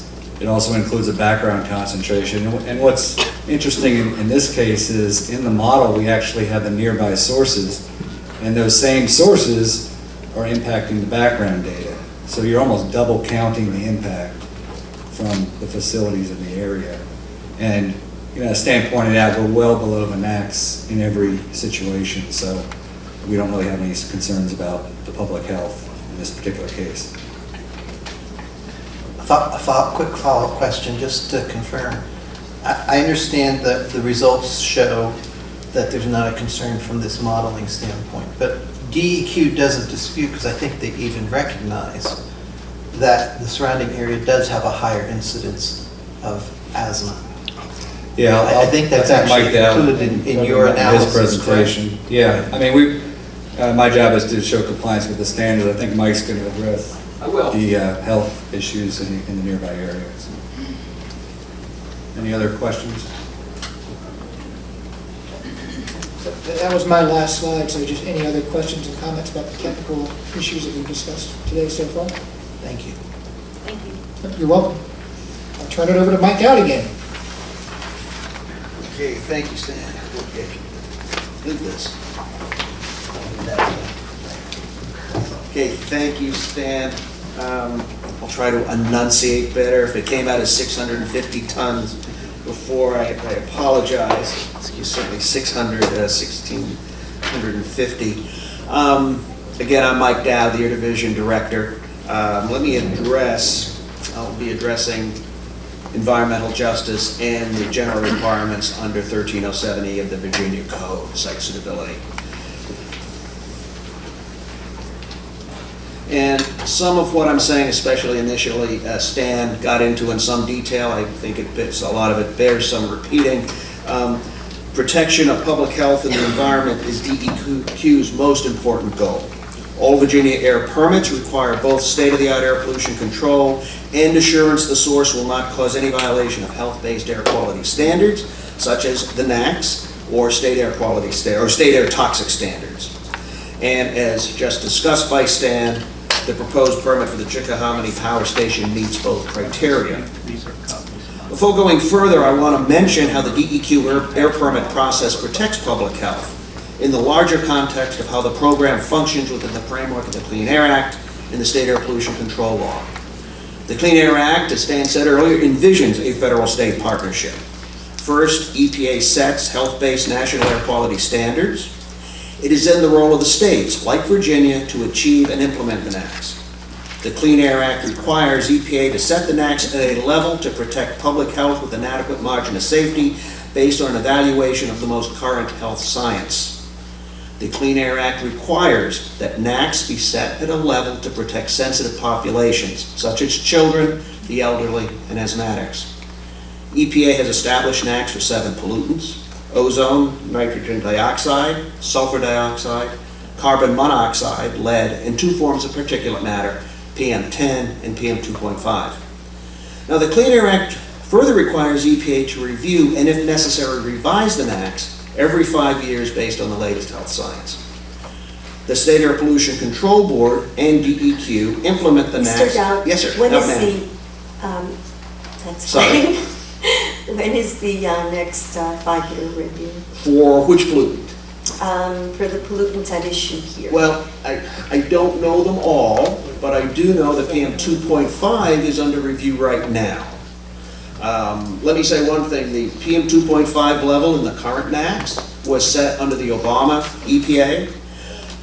There has been some controversy on the revisions that are they're not quite at the proposal stage yet for PM 2.5, but they're working on it. So they're going through PM 2.5 right now.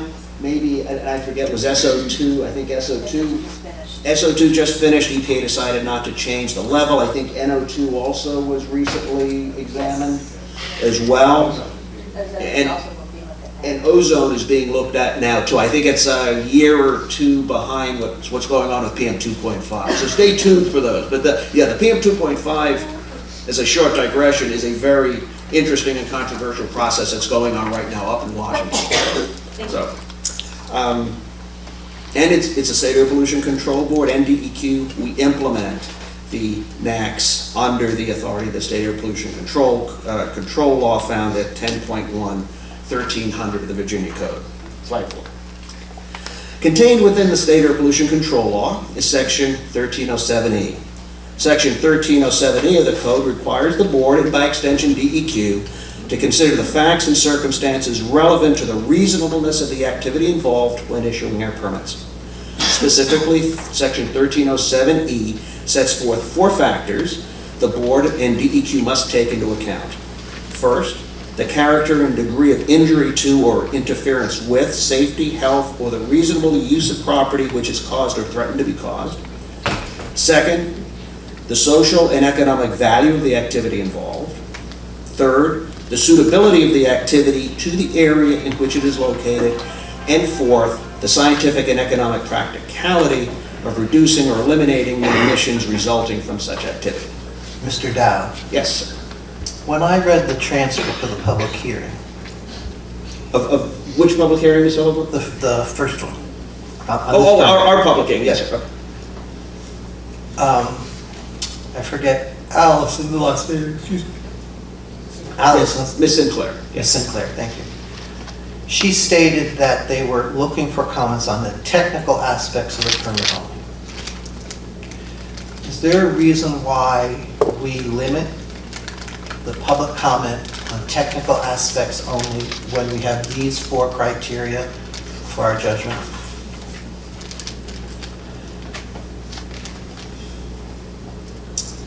Well, traditionally, we have looked upon our requirement under 1307, and we've focused it through an environmental lens and a technical lens. As we go forward, we are looking at it more broadly, and in fact, the comment periods itself, we get comments on a whole wide range of things. I understand what Allison said at the public comment period, but we also, when we take public comments, written public comments, we take public comments on a whole wide raft of all the issues. Well, of course you do, because you Right. don't reject anything that comes in. Right. But, so I'm accurate in concluding that we do not solicit public comment on these 4 criteria. Well, no, that's not accurate.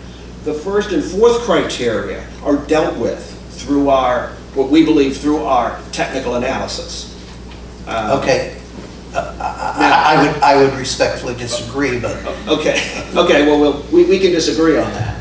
The social and economic value of the activity involved, DEQ, we placed heavy weight on, and I'm going to get into this, if I can proceed with my presentation, I'll get into But I more detail. just want to know from the start of the public comment period, at least according to what the transcript said, we don't solicit public input proactively on the 4 criteria by which the board is charged to decide whether or not the permit will be granted. Well, I'll disagree. I think we actively seek it on the first and fourth criteria. How does the word limited to technical activity translate to character and degree of injury to reasonable use of property?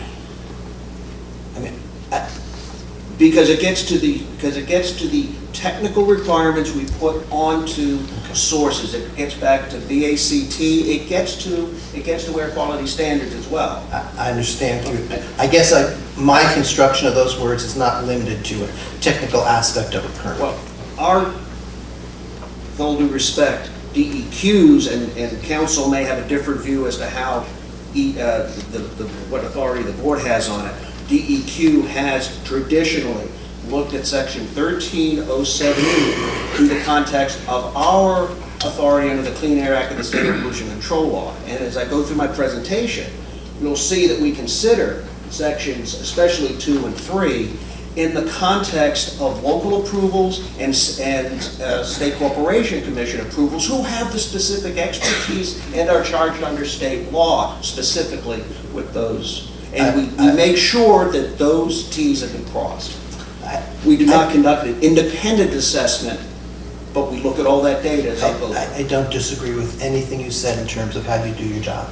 Not at all. And my hat's off to you for how thorough you are. My disagreement is, one, that we don't solicit input under the plain language of the statute from the public. It's number 1.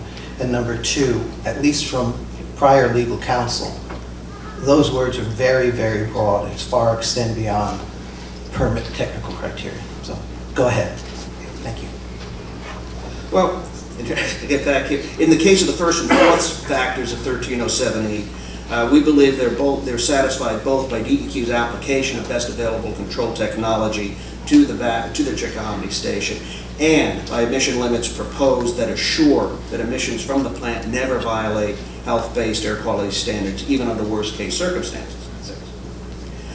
As discussed earlier by Stan, best available control technology proposed for the power station consists of selective catalytic reduction to control NOx, an oxidation catalyst to control carbon monoxide.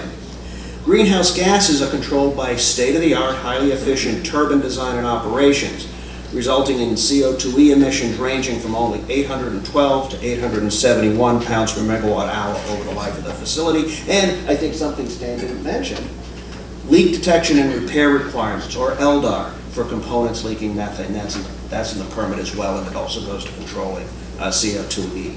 Slide 7. Turning from technology to the protection of human health, computer modeling, as we've heard in detail this morning, was performed using worst-case scenario for each pollutant to assure the Chickahominy Power Station's emissions will not violate either EPA's NAAQS or state air toxic standards. Okay, now let me turn to the second and third factors of 1307E, which do not necessarily relate to clean air or other environmental considerations.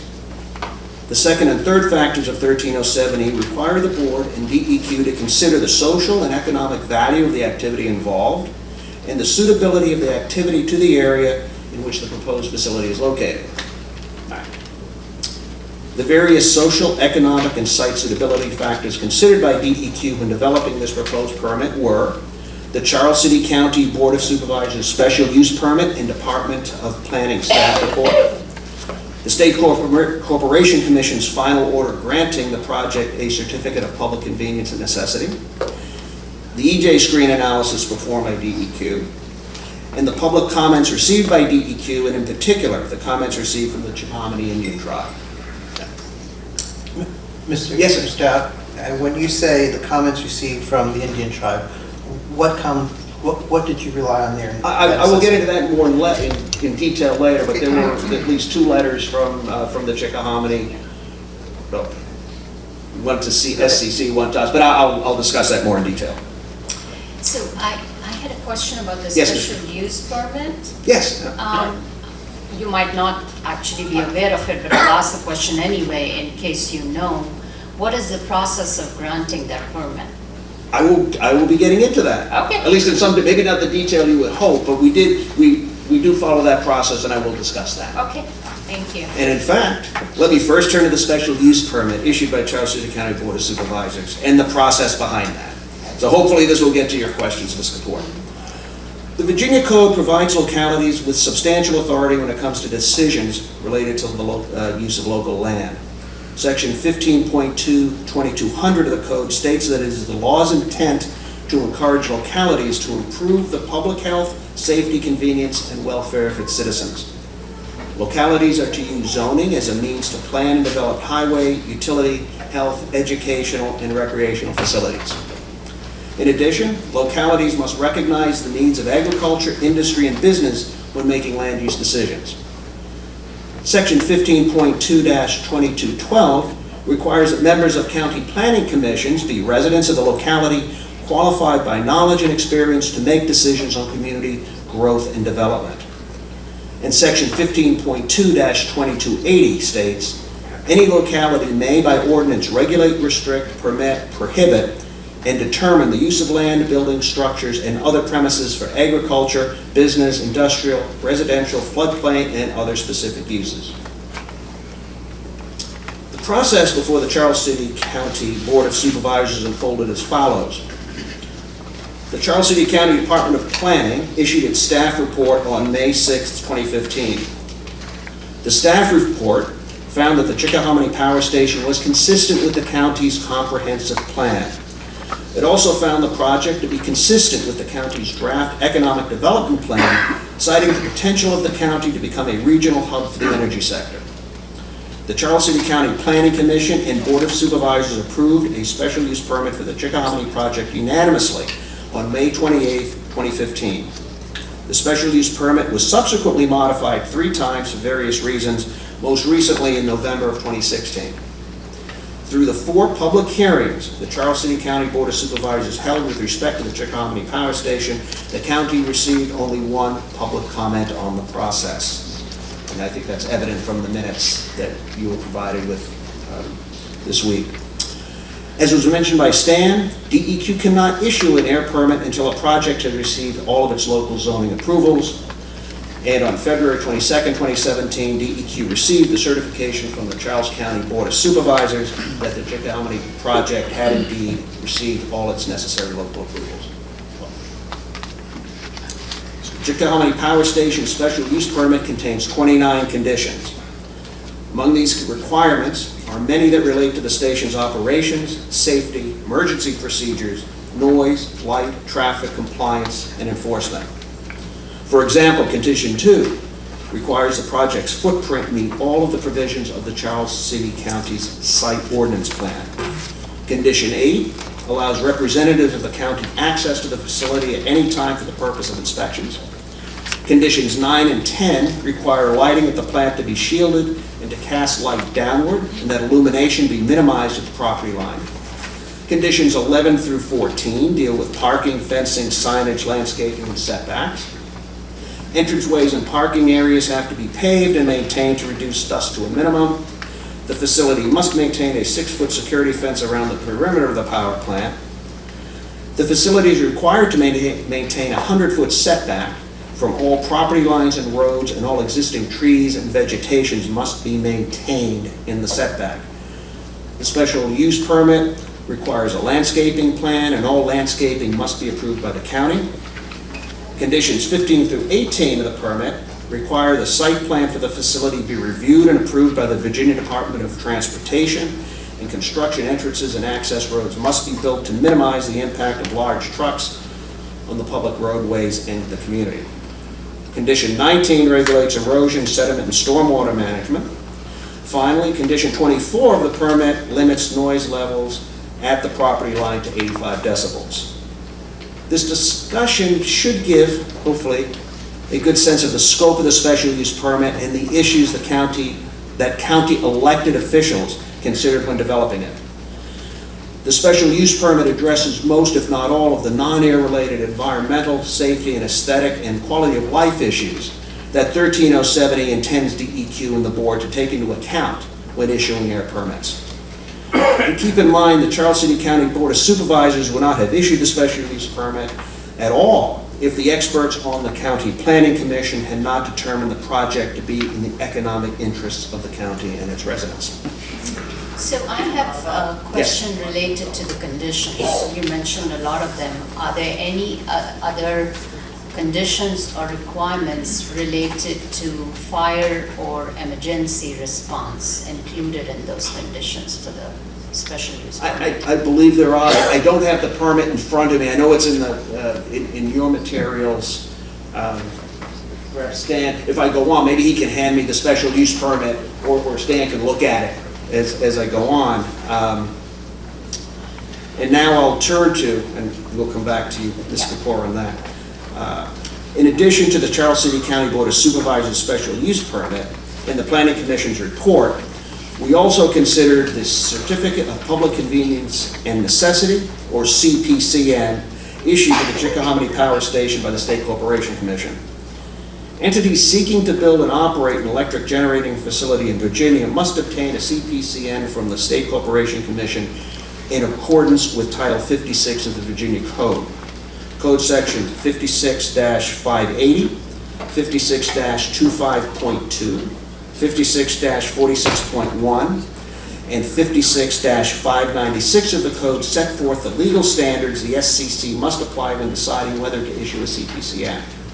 These standards require the SCC to consider, among other things, the need for the proposed project's electric generation, service reliability, the project's environmental impact, the public interest, and the economic development in the Commonwealth. 14. The SCC held a public hearing on the Chickahominy Power Station on March 26, 2018. At the hearing, a Charles City County supervisor and the county administrator testified in favor of the project. They said the site proposed for the power plant was suitable because it was located in the county's Roxbury Industrial Corridor and away from historic and environmentally sensitive areas of the county. Echoing the County Planning Commission, they also said the project would provide significant positive economic impact at the county in terms of job growth, potential additional development, and increased tax base. Also at the hearing, the county officials presented to the hearing examiner a letter in support of the project from the Chickahominy Indian tribe. Mr. Downer? Yes. Can you find that letter of support? It was in the materials that were provided. I did not see it, so if someone could locate it for me, I would appreciate it. And hang on a second, let me get the materials. I have, I believe, in the back of my book here. No, it isn't. It's in the, Stan, see if we can find it. It is also on our website, and it has been provided to the board a couple of times already. This is not the letter from our public comment. period. No, but it's been available. It is a letter from the Chickahominy tribe to the State Corporation Commission, and it was in. Find that for me? Do you have it? Not yet, but there's two, right? There's the email during the public. Well, that was to us. Right, and then there was a letter from the SEC. Right. And that's the letter Mr. Owen was talking about. Okay, SEC. Yeah. Thank you. Mr. Dowd, just a Yes. quick question on that. Was the letter, or letters, were they approved by the tribal council? I have no idea what the process was. I believe they were signed by the chief of the Chickahominy tribe. I don't. Pardon me, sir. Mr. Chair, if I could respond. I'm chief of the Chickahominy Indian tribe. We gave due Would you mind diligence, which stepping to the includes. podium so we can get on the record to the, won't record you from standing way back there, sir. I appreciate it. Thank you for the question.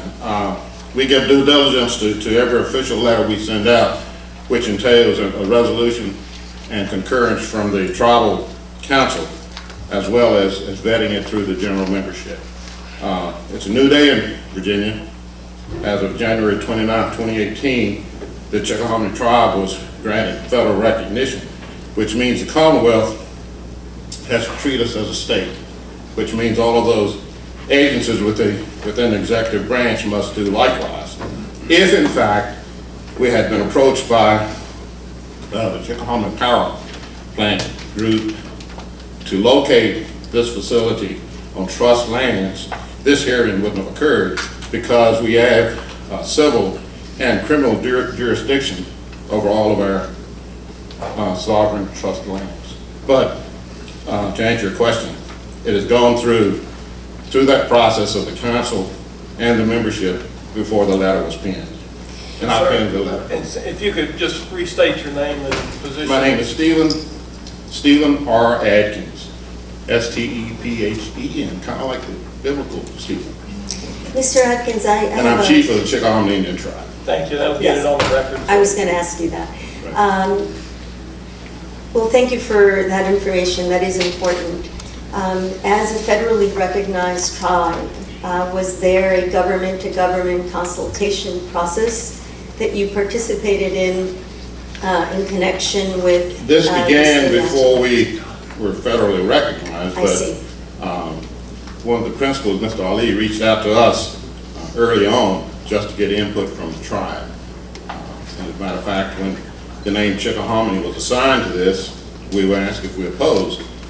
And the answer may have been different had not the existing situation been there.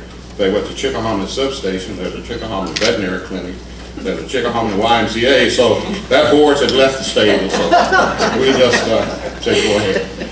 And I will have further comments later. Thank you, Chief Atkins. Chief Atkins.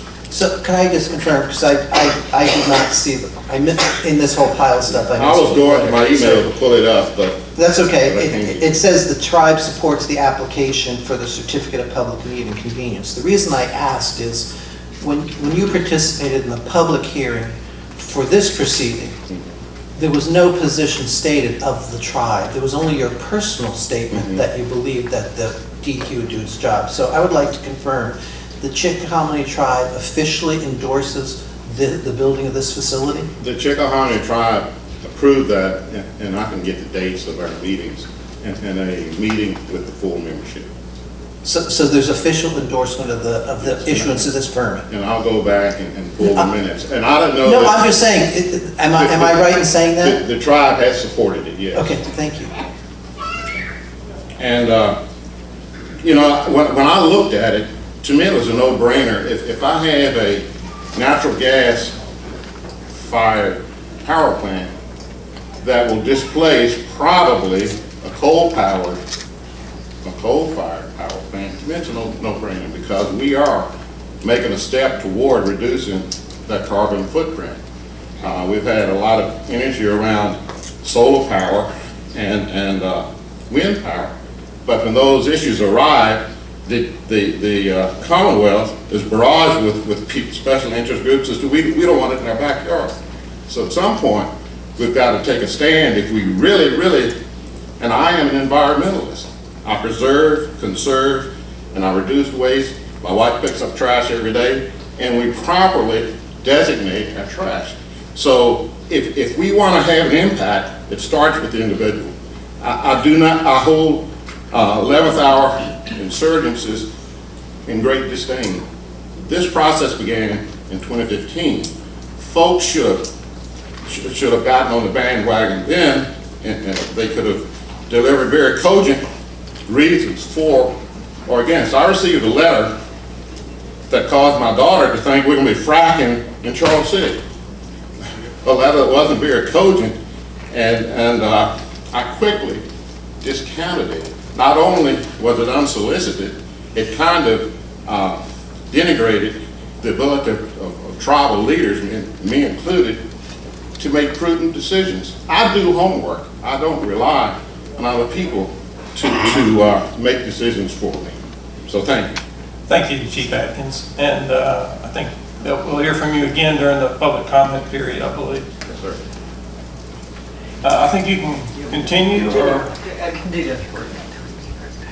And I think that it's specifically in this special use permit with respect to emergency provisions. I don't want to speak. Again, I don't want to speak for the county. They may get up and some special use permits have specific provisions, some don't, if they figure that their own response, at the time is adequate or something like that. So I did not see anything specifically in here related to emergency response. So if the county does not have any specific requirements related to emergency response, are those requirements addressed in any other fashion?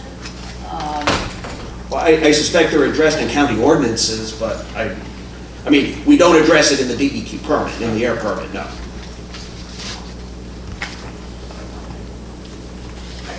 Go ahead. I could answer that question. Okay. That's up to the chairman. Yeah, I'll go ahead, come back up and identify yourself again, please, and answer. John Byram, counsel for the company, and the emergency requirements, fire and similar, are addressed in requirements with FERC that the plant has to abide by. Okay. FERC being the Federal Energy Regulatory Commission. Yes, sir. They're also Say been that. regulated by. That's correct. And are those articulated anywhere as they pertain to the CPS? Meaning, are they written down in any form, how you're complying with those FERC requirements? They're written down in the regulations, in the FERC regulations, as far as how the plant will comply with those. It's required to comply. And I don't know if there are annual inspections, but it's required to comply with FERC regulations where those standards are set. So you're saying you're just going to comply with them, but you don't have like a specific plan written anywhere about how you're going to handle that? There is in operating processes, sure. Operations and maintenance processes, there are. I think you're getting some help on that. And if Yes. you'd come up and identify yourself and help answer that question for Ms. Kapoor, please. Good morning. My name is Jeff Freeman, and I am Director of Development for Balico, sponsor of the project. And just a bit of a correction. Actually, we adhere to NERC requirements when it comes to safety issues like this. There are certain requirements that we have to adhere to make sure security provisions are maintained, not only for the power plant itself, but for the substation. There's a lot of concerns now about sabotage associated with things, basic infrastructure. One example is the entire perimeter of the facility is fenced, monitored 24 hours a day to make sure there's nothing unusual taking place. Internally, we have our own operational procedures that we have to adhere to make sure this plant is operated in as safe and regulatory adhering as possible. There are a number of things we have to adhere to on the water supply side. Wells are certain requirements that we have to adhere to ensure that we're not going to be adversely affecting I think water the supplies. question, if I may rephrase it, is are you far enough along in your development that you actually have developed an internal document for the power station that addresses emergency response? Yes. Okay, so it does exist now. Yeah, another example of what we typically do from our past experience that we apply here, fire protection, for example. We have storage tanks on site.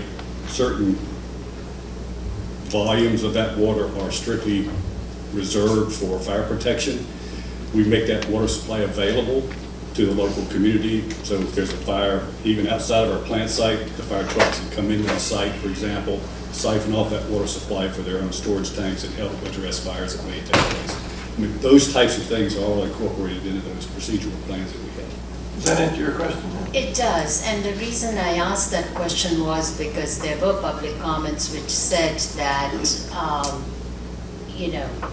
the Charles City County does not have, and I'm not saying it does not, I'm just quoting from the comments, the capability to address any emergency or fire issues that might arise because there's just not enough personnel. And also the communications networks are not sufficiently developed where people can be made aware of any issues that are arising. And I wanted to get a sense from you about how you would alleviate those concerns. I mean, one of the things you mentioned was that you have additional water available that can be used even outside of the perimeter.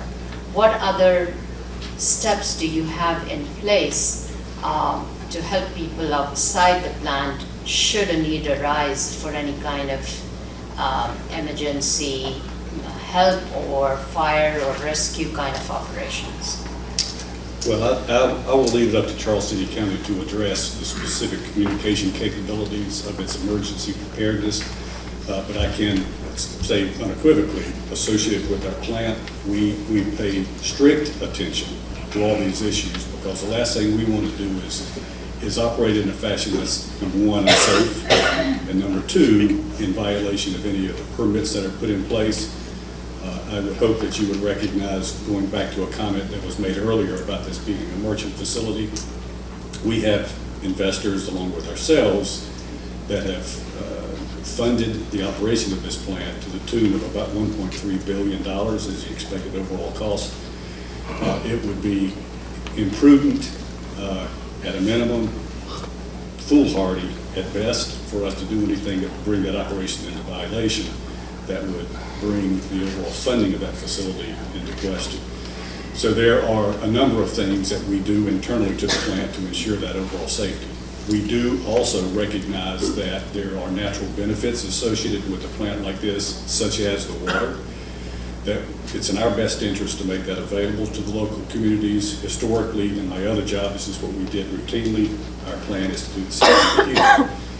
If there is a need for that interface with the county, we have mechanisms for direct communications with the county to enable that to work as seamlessly as possible.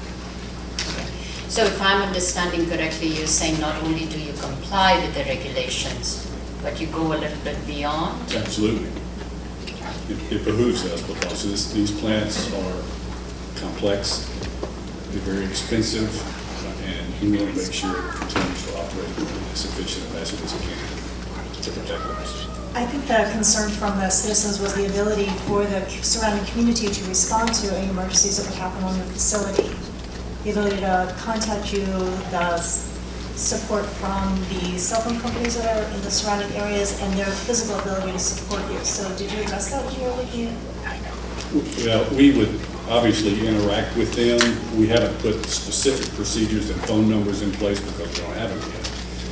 But our goal would be to interface directly with all of those, the emergency preparedness for the county, their network to the cell towers themselves, to be able to make sure that communication takes place as effectively as we can.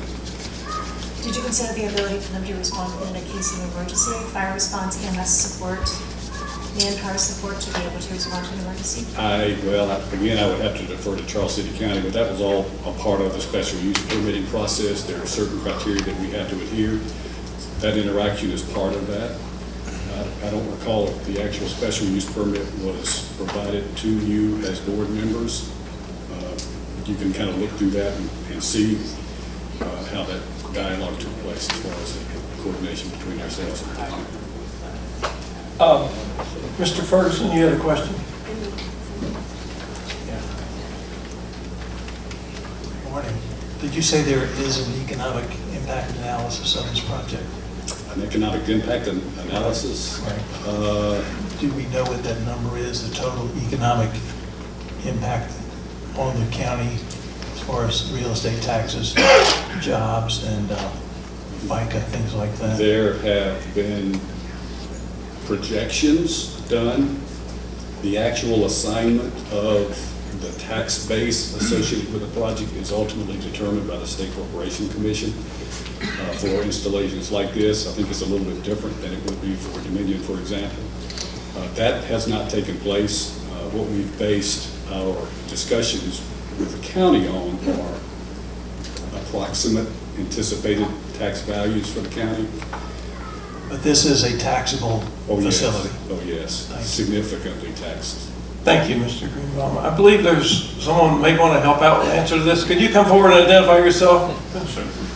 I'm going to do my best to answer a couple of questions that's just Great, been asked. yes. My name is Bill Coder. I'm on the Charles City County Board of Supervisors. I did ask for permission from my chairman to be able to speak really briefly. On the fire and EMS, I think that you had a question. Charles City County just recently, in the last year, has hired and brought in a fire and EMS director. And we have recently adopted the Virginia Fire Code. This plan, and along with other developments that's going on, is enabling Charles City to actually have a paid fire and volunteer fire department, which would be in effect when this project is built and completed. Our fire marshal is very, very active about visiting a lot of commercial businesses, and he will be visiting this plant too, because they've called and complained about, you know, the requirements that he's actually putting in place that have never been in place in Charles City. So I hope that answers your question. There will be a lot of communication between Charles City and this project if it comes to fruition. Is there a writing, before you continue, that sounds great, but is there a writing of this? And I think some of my colleagues on the board are looking to see in what document. There's not a document pertaining written. to this project, or this project technically doesn't exist yet. But with Well, that's part of the conditions, right? Okay, but what I'm saying is the fire and EMS director that we have, I'm sure we'll have a catalog on this company as far as emergency response and all. Charles City County has not had this just until this last year. Did I answer? I hope, I want to make sure I answer your question before I go to the tax rate really quick. So there's no writing? No. But you expect there to be robust Absolutely. compliance? Yes, ma'am, I do. And then it's also the expectation of the board. And I believe there's no particular plan right now with this particular facility, but certainly a lot of what you said about Charles City County is a public record. It's in your minutes from your supervisors' meetings. You approved the fire code. You've hired, so a lot of that is actually it's on our website under our minutes, sir. Yeah. Do you want me to answer Yes. the question about the tax impact? 1 cent on the tax rate, the real estate tax rate in Charles City yields $114,000. That is extremely minimal when you look at surrounding counties. And believe it or not, Henrico County is a surrounding county to us. This will make a huge, huge economical impact on our county in enabling us to offer amenities to our citizens and all that other localities enjoy that we do not. Okay, thank you. Another question? I own land in Charles City County, and I don't know the answer to this. What is your tax rate? 84 cents. That's what I pro forma, it was 84 cents. Yes, sir. So on a $1.3 billion asset, not counting the labor market and the peripheral spending of this unit, that's a considerable amount of money for It tax. is, but it's not as much as you're portraying. Okay. And the only reason, and I want to make sure that I say this correctly, the SEC evaluates this project. If we evaluated it or had the right to do so, it would fall under your numbers. But however, the SEC does evaluate the project, but it is a huge, huge economical impact on our county, sir. Thank you. Okay, thank you. I have a follow-up question. Yes, ma'am. So in terms of the huge economic impact, what does it translate into in terms of job numbers? I know you've talked about the economic, the output. And I'm glad you brought that up because I've attended a couple of meetings this week where that number was projected extremely low. Over the course of the next 3 years, this project, and I'm looking for head nods to make sure that I'm accurate, will generate about 300 jobs during construction phase. More, way more, 800 to 1,000. I've been using the figure 300, which I thought was rather impressive myself. So, but anyway, it will cause a huge amount of jobs. Now, permanent jobs, and that's what the Charles City County Board of Supervisors is interested in. What is this going to term, long term? And 40 jobs. I heard as many, little as 5 and 3 in the last couple of weeks, which is incorrect. So do you think that people in Charles City County are trained, ready, have the capacity to take advantage of these opportunities? We sure hope so, because Charles City County, most of their residents go outside the county for employment. And I sure hope that they are. I've already been contacted by 3 Charles City residents who now work at the coal-fired Dominion plant that they're going to be shutting down, hopefully. And they're looking for jobs with these folks.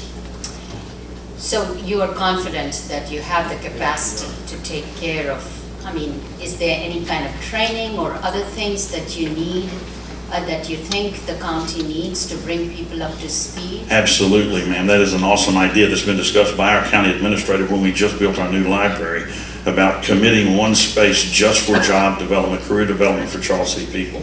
However, that is not in place right at this moment. No, ma'am. Okay, quick question on the economics. I'm sorry. That's okay.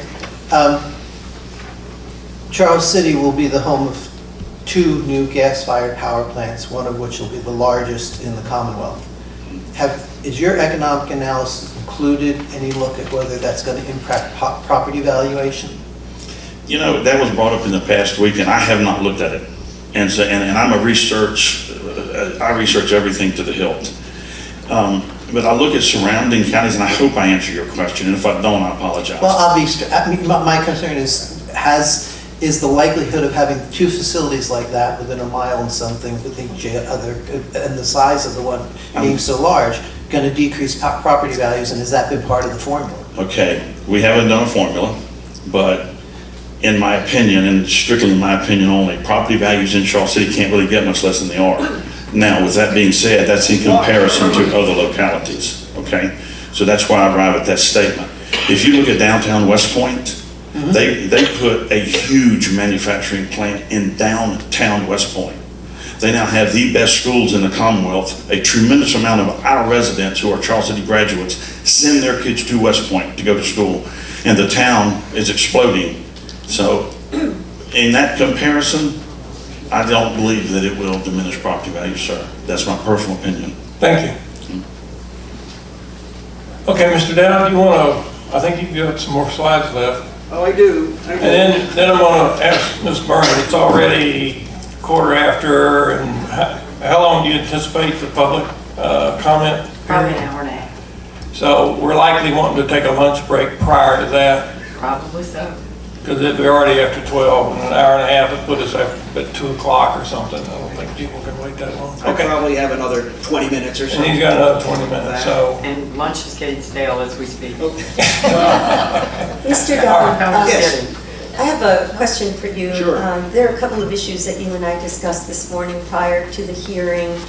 After your presentation, the next 20 minutes, what's your preference? That we go back around and handle some more then or later? Well, why don't we wait? You'll listen to my presentation. I will be delving into EJ in quite some detail in the coming slides, and that may get to some of your answers. It may not, but it might. My 2 points are technical, Okay. and one has to do with enforcement. So they're not a perfect fit. Why don't we deal with them then later, unless you think there's a handle for it right now? In fact, I have not introduced, we have Todd Alonzo, who's our compliance head here. We also have our we had our enforcement chief here as well, for air enforcement, Carrie Nicholas. I'm happy to. Okay, why don't we defer that then? And I'll try to get through the rest of this. I will. I think it was on the, still talking about the SCC, talking about the public hearing they had.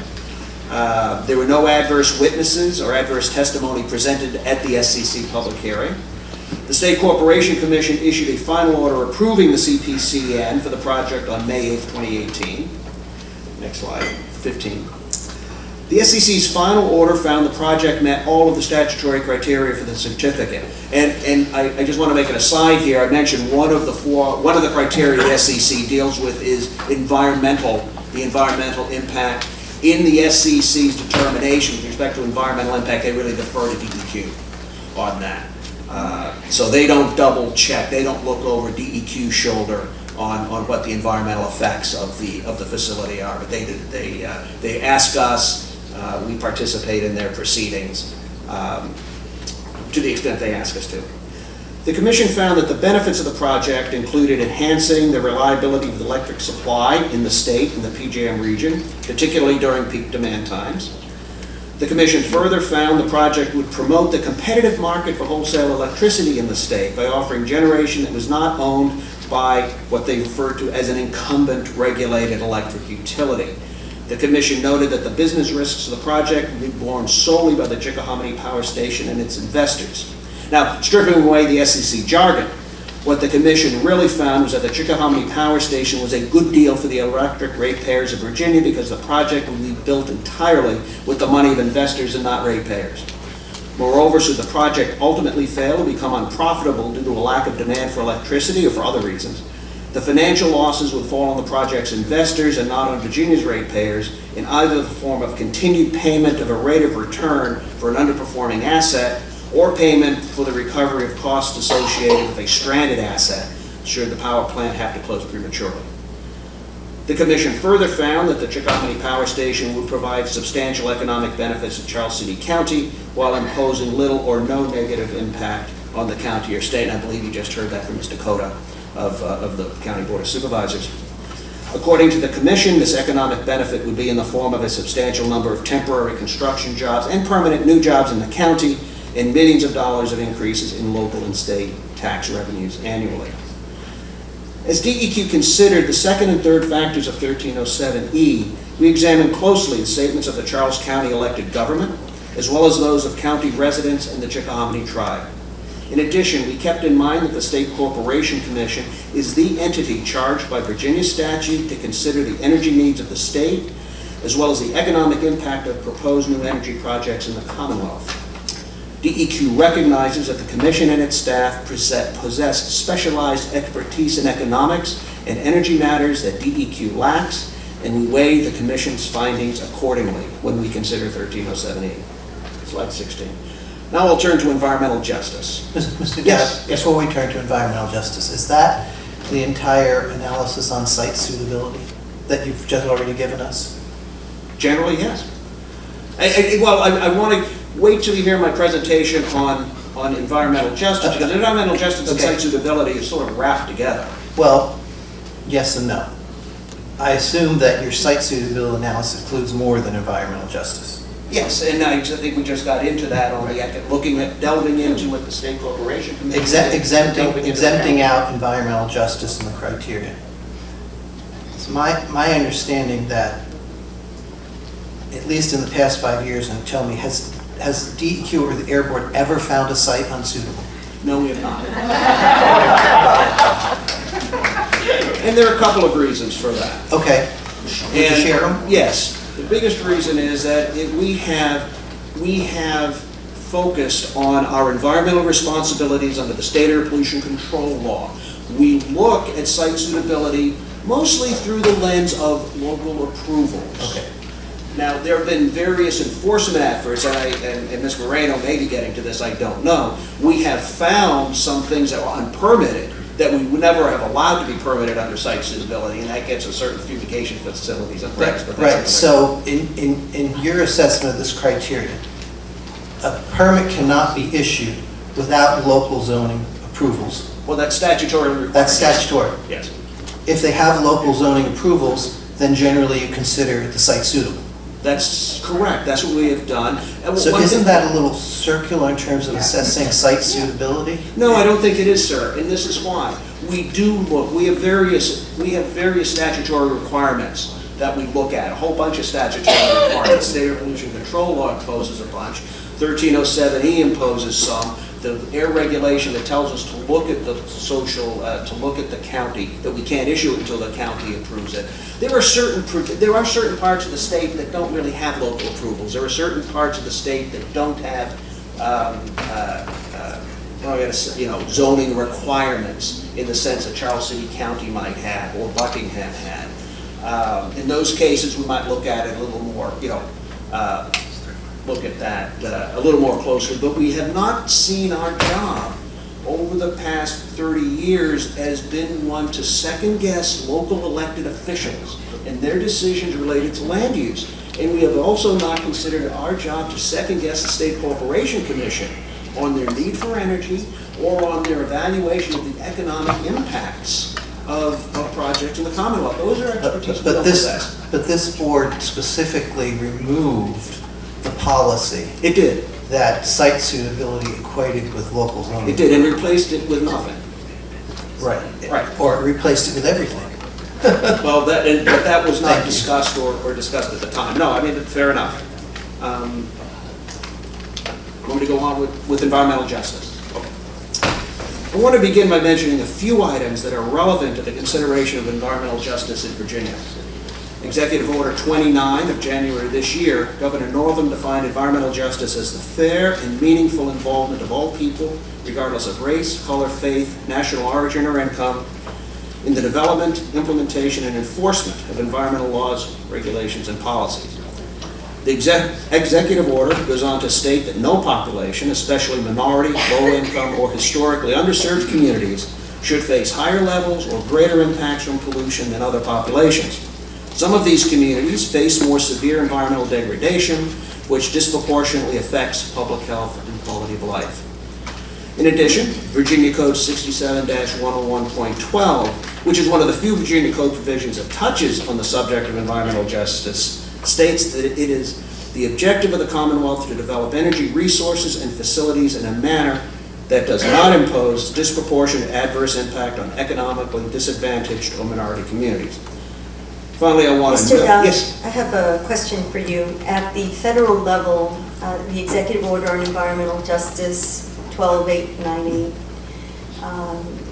reaches tribal communities as well. How do you interpret tribal communities to be a part of the environmental justice overview? Absolutely, and as I'll get into further, we took the comments of the Chickahominy tribe very seriously when we did our EJ analysis. I'll discuss that more in detail. I know Chief Atkins has also spoken to it to some extent, but absolutely. Great, thank you. I didn't see the language there, so I wondered about the scope. No, we are, in fact, I think the PSB permits, we're actually required to reach out to, I think it's all the Indian tribes in the state, regardless of whether they're federally recognized or not, and we have always done that. So is there a consultative process as well as, the environmental justice piece, or? Well, I guess I'd put it this way. If we contact the tribes, we certainly would talk to them. Yeah, well, as a sovereign, that gets into tricky things I'm not prepared to address because the sovereign, I mean, I can tell you this. I'm not an expert on Indian law or how federal recognition affects, what am I going to say, balances of powers and things. I can tell you we have traditionally always reached out to Indian tribes, we're required to, and if one contacted us to discuss the permit, we certainly would have brought them into the process to consult with them, absolutely. It may not have been a formal process, but we certainly would have discussed it with them. And let me break it down a little bit, Sure. because I'm throwing a lot at you, and fair enough in terms of what you feel comfortable responding to. Chief Atkins mentioned the state-to-state relationship, and certainly at the federal level, it's a government-to-government relationship, which triggers a consultative sets of requirements in any number of different policies and law.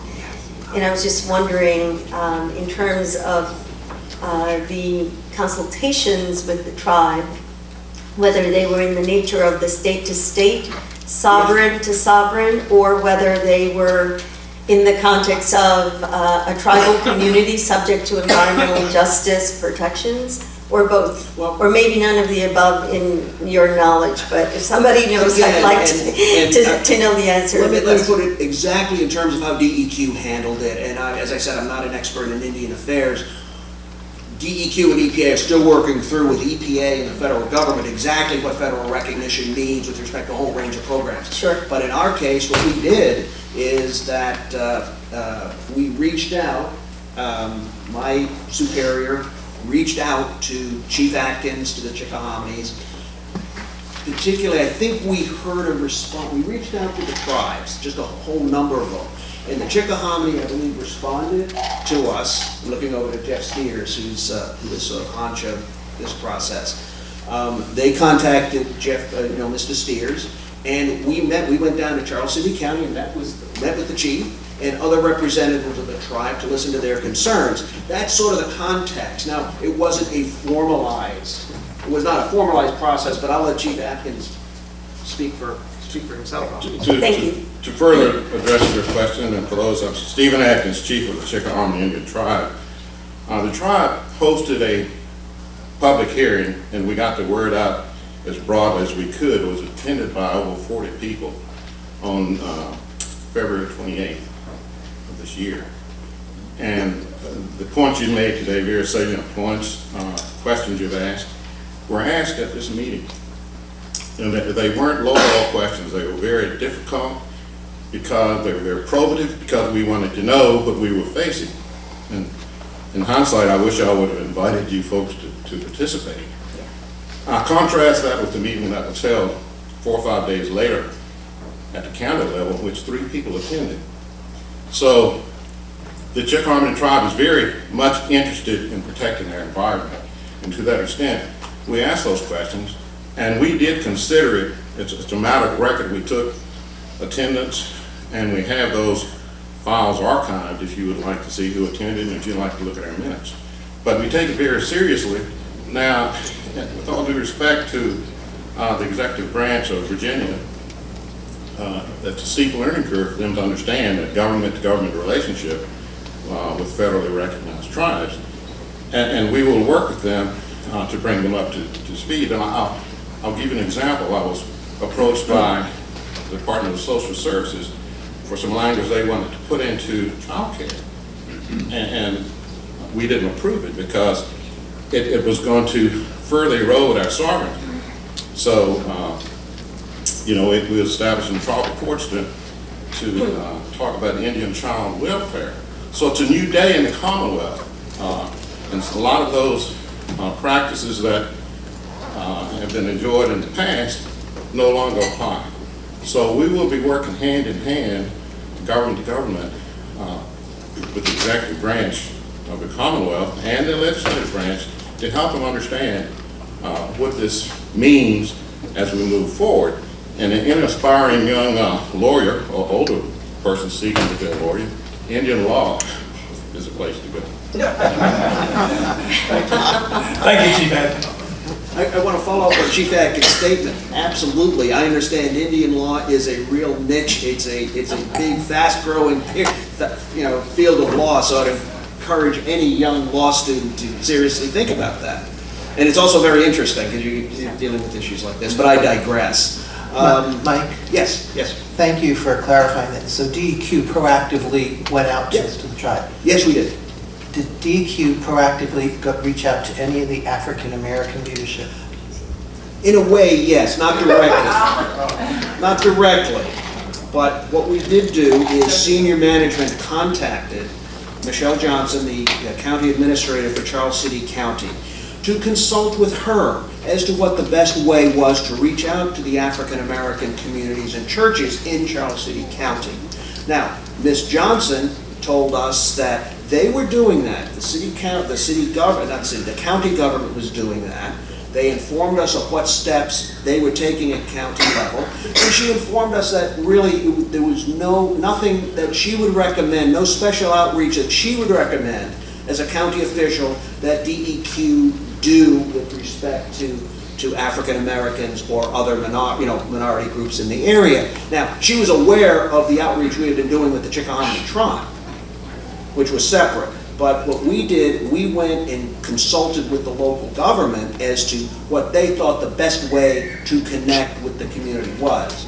And we were told maybe it wasn't, that was not the best thing for DEQ to do, or that DEQ's outreach wasn't needed. I do know that we kept in contact with the county administrator as to what her sense of the situation was, what the feelings of the minority African American community were, and we got absolutely, the feedback from her was that it wasn't necessary and that she was not picking up any observation from the community or from the churches, and she specifically mentioned the churches. The county was reaching out to the churches.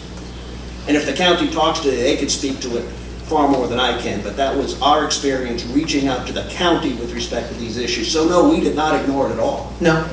So the only record we have then of outreach to the African American community in the county is the words that you heard from the county administrator. Well, it's my word that we reached out to the county. I mean, right. No, I understand. I understand. I mean, I'm not. We didn't keep minutes of it. No. Thank you. Mr. Dowd, Yes, Mr. Marie. I understand the efforts you made, but part of what we are considering in the materials we received are statements that DEQ didn't directly reach out to the African American community. If you went through the county then, what assurances do we have that we in fact have heard from the African American community? And also, I'll just add the second part of my question. I understand that your DEQ is bringing on an environmental justice consultant so that you can take a very careful look at what the requirements are and how best to meet the legal obligations, not only on outreach, but also on avoiding disproportionate adverse impacts. Could you address both of those questions? Well, let me address the first one first. We reached out to the county administrator first because I'll tell you, you look on a map, a whole bunch of churches, you don't know which ones are African American based on a Google search. You can, so what and I think it was a very prudent thing, we reached out to the county. They know the lay of the land, and we reached out, well, should we reach out to churches? Which ones in particular? Or other than churches, other community groups? We tried to coordinate with the county on that, because that was the only way for us really to get that information. I mean, you really, you don't go out there and Google and say, this is an environment, DJ church. So that was what was guiding our approach to reaching out to the African American community. With Indian tribes, it's different because you have addresses and they have, a tribal structure. But when you talk about communities, it's much more amorphous. You don't know who necessarily to reach out to. So that's why we asked folks at the local level, at the community level, county level, what best to do, and we took their advice as we went forward on this. Before you go to part two on that, I mean, right or wrong, if there was, and I appreciate your statement, if there wasn't direct outreach, what confidence do you have that other outreach, the public comment process, and then through that process, we have heard from the African American and any other community, it's also low income and others who. Well, I guess there are several ways, a lot of things we did. First of all, you look at the minutes of the Charles City County Board of Supervisors, which is the elected county body for the county, and they're the ones who, have the primary responsibility for local land use issues in their jurisdiction. We look to that, look to see what comments were received. We do place ads in the newspapers as we're supposed to. We placed an ad for the comment in what's called the New Kent Charles City County Chronicle. And I know we had a question on that. Mr. Hoagland raised a question on that. That, we believe, was the most widely circulated paper for local folks in Charles City County. If you look on their website, it's distributed everywhere. I mean, anecdotally also, I can tell you anecdotally that folks that live there tell me everyone reads it. It contains at least, news of very, well, maybe not everybody, but a vast majority of people do. Certainly residents do. I don't know about non-residents. But, we put something in the newspaper, and if we didn't put it there, the question becomes, where do you put it? People have read, put things in the Richmond Times-Dispatch before. We don't believe that that has nearly the coverage that in the area that the New Kent County Charles City Chronicle has. And at some point it gets to be a question of money. We can put ads we could take out TV ads as well. And at what point do you, now, we also, in addition to that, as I said, we contacted the county council folks. They told us they were doing outreach. Personally, I have a pretty strong confidence that folks in that area had an understanding of what was going on since 2015. And that for folks to come now to say they were totally surprised somehow strikes me as unusual. I know I have a pending question on the consultant, but don't let me forget that. Yes.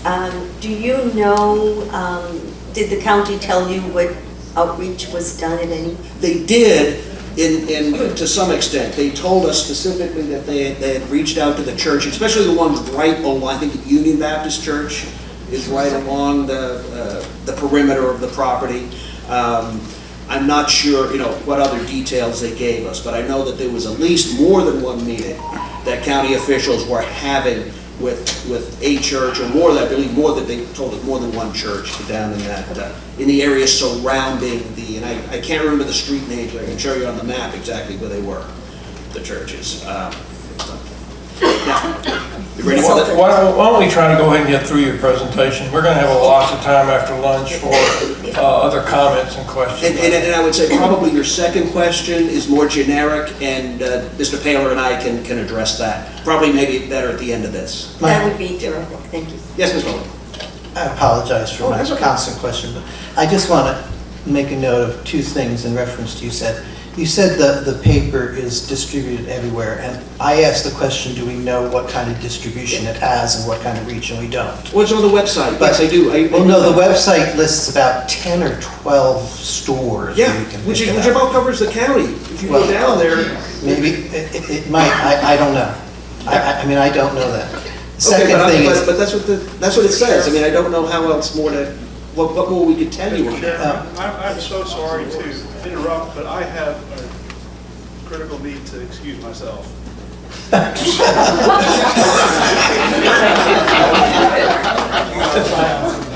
We're going to press on. We've got the material in front of you. Thank you for letting me know. I don't newspaper or. I want you to hear me. I'm not being overly critical of what DEQ has done and how it has done it, okay? My concern is whether the processes as we currently do them are sufficient and working the way they're supposed to. So that was my question of, do we know how many people it reaches or not? I think that you asked that question, it was answered in the materials we received last night, and again here, I would like to hold off on other questions of that nature until we get through this presentation. Well, We've already had two people from the dais have to go to the bathroom, and I'd like to get to a break point here soon. I would just like to add one other comment. I would respectfully disagree that it's not difficult to locate it. Churches of color, for example, on the internet. I mean, I did it before this meeting and found immediately two historically black churches per their website. So I think what someone said where it's a new day, I think it's a question of whether we're going to do things the same way as we have in the past or whether we're going to make some changes. What if we left one out? What if we left one out? Please, let's start with you, Jay. Let's get this through, and then we can take our break, and then we'll have comments and plenty of time to discuss some of this we've discussed already in quite detail. DEQ's public outreach. We held a public comment period. We held a public hearing that included an extensive question and answer session. Stan spoke to that. We reached out to all the Indian tribes. We met with Charles City County with the Chickahominy Indian tribe to answer their questions.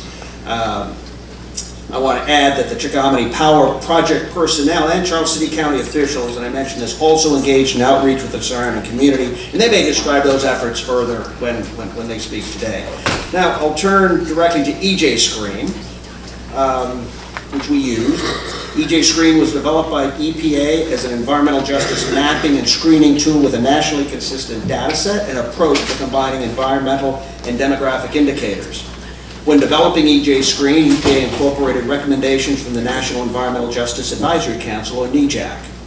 I want to be clear that EJ Screen should be used only as a screening tool and as an indicator of whether further investigation is warranted, and that's exactly how DEQ used it. 19. Now, to get into more detail, for a given study area, EJ Screen will present 6 demographic indicators. The first indicator is the percent of the population that is minority, which is defined as anyone other than a single race, non-Hispanic white person. The second demographic indicator is the percent of the studied area's population that is low income, which is defined as being less than or equal to twice the federal poverty level. The third indicator is the presence of population that is linguistically isolated. The fourth is the percent of population which has less than a high school education. The fifth is the percent of the population that is under the age of 5. And the sixth demographic indicator is the percent of the population over the age of 64. EJ Screen also presents 11 environmental impact indicators.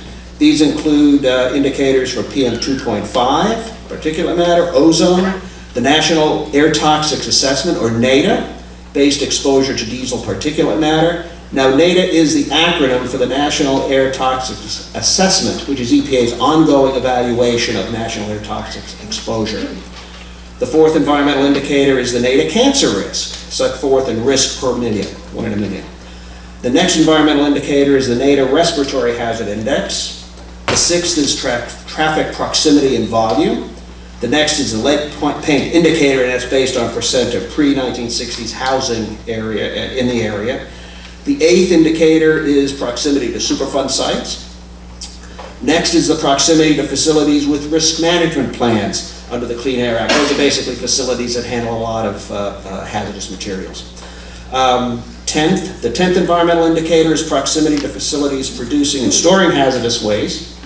And finally, EJ Screen's newest environmental impact indicator is for wastewater discharge. The data for the 6 demographic indicators are presented by EJ Screen as a percentage of population of a studied area, and it is compared to the population percentages for the same indicator for the state, EPA, and nation. The data for the 11 environmental indicators are presented by EJ Screen as an impact value unique to each indicator. Each environmental impact value for a studied area is also presented as percentiles, comparing the impact in the studied area with the impact for the same indicator for the state, EPA, region, and nation. Now, the higher the percentile, the greater the relative impact or risk. A number greater than the 50th percentile means the risk posed to the population of a studied area by that indicator is greater than the risk posed to the population of the state as a whole for the same indicator. Conversely, a number below the 50th percentile means the risk posed to the population of a studied area by that indicator is less than the risk posed to the population as a whole. 22. Now let me discuss the results of the DEQ's EJ Screen runs. DEQ conducted 3 EJ Screen runs of 1, 2, and 5 mile radii centered on the location of the Chickahominy Power Station. The demographic data were consistent for all 3 runs. The minority population varied between 35 to 40% versus a Virginia average of 37%. The population of low-income residents varied between 20 to 25% versus a Virginia average of 27%. The population with less than a high school education varied between 13 to 15% versus a Virginia average of 11%. And the population greater than 64 years of age was 17% versus a Virginia average of 14%. 23. Let me focus for a minute on the minority and low-income demographic indicators. As you can see, the minority population around the project is not insignificant and exceeds the state and national percentiles for minority populations within a 2-mile radius of the project. However, the population around the project is not majority minority within either the 1, 2, or 5 mile radiuses of the project. And with respect to the low-income population around the plant, the residents of the area surrounding the plant on average enjoy incomes that exceed that of the Virginia national averages. 24. The EJ screen results for all the environmental indicators, except for one, fell at or below the 50th percentile for risk when compared to Virginia as a whole for all 3 runs. The PM 2.5 indicator varied between the 38th to the 40th percentile. The ozone indicator fell into the 48th to 50th percentile. The NADA diesel PM indicator ranged from between the 25th to the 30th percentile. The NADA air toxics cancer risk indicator fell into the 45th to 49th percentile. The NADA respiratory hazard index was in the 26th to 36th percentile. The traffic proximity and volume indicator ranged from the 12th to the 41st percentile. The hazardous waste proximity indicator ranged from the 23rd to the 25th percentile. The 8th environmental impact indicator, proximity to risk management plant facilities, ranged from the 7th to the 21st percentile. The lead paint indicator ranged from the 45th to the 46th percentile. And the Superfund proximity environmental indicator ranged from the 39th to the 42nd percentile. Now, only one non-air related environmental impact indicator fell above the 50th percentile when compared to state as a whole, and that was for the wastewater discharge indicator, which fell between the 82nd and 90th percentile. But I want to add here also, we double checked on there have been no drinking water violations in that area. So the wastewater discharge indicator does not get to drinking water, it gets to what is done. We're not quite sure why the percentage is so high, just like with Buckingham. When it's a new indicator, and EPA said they're still working out kinks and how they formulate those values. So, 25. The EJ screen results indicate that the residents of the area around Chickahominy Power Station face potential environmental risks equal to or below those faced by Virginia residents as a whole. As I said, 10 of the 11 EJ screen environmental indicators showed existing risk levels in the area surrounding the power station to be at or below those to state residents as a whole, with only one non-air related impact indicator falling above the 50th percentile. 26. With respect to public comments DEQ received concerning environmental justice, we received no comments from residents of Charles City County opposing issuance of this permit on the grounds of environmental justice. I do want to say a word about the Chickahominy Indian Tribe. The Chickahominy Tribal Center and lands are located near the site of the proposed power station. DEQ reached out to solicit comments from all the Indian tribes in the eastern part of Virginia with respect to the project. DEQ met with leaders of the Chickahominy tribe to listen to their concerns, and Chickahominy tribal leaders, as you've heard earlier today, have voiced support for the issuance of this permit.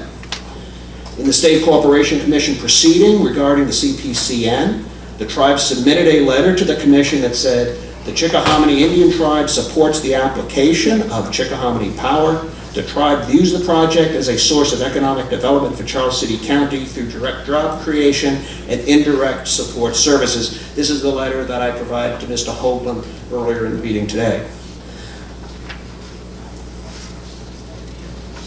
In this permit proceeding, not the SCC, but in this permit proceeding, the chief of the Chickahominy tribe submitted a comment to DEQ that said, I reviewed the project on its merits and am convinced that it and your Department of Environmental Quality will safeguard our community and our tribal members through the air permit under consideration.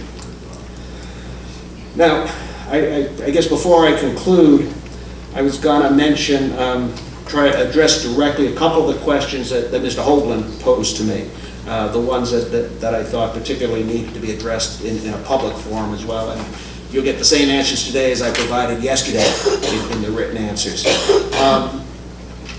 First of all, DEQ's approach in this air permit process was entirely consistent with EPA's external civil rights compliance toolkit. The toolkit is applicable to EPA's civil rights Title VI investigations of existing facilities or as a check on state greenfield permits. Its key message is that civil rights investigations should attempt to ascertain actual or potential NAAQS violations regardless of an area's attainment status. And we agree with that, absolutely. The toolkit made clear that an investigation, however, is not to re-examine the characteristics of the NAAQS itself. The toolkit further makes clear that a civil rights investigation is to rely on existing technical data, air monitoring data, and general air quality assessments, and should not call for the generation of new data. DEQ's process imposed state-of-the-art pollution control technology, modeled worst-case emission scenarios for the Chickahominy plant and nearby sources, considered nearby federal reference method monitoring data, and EJ screen environmental impact indicator data.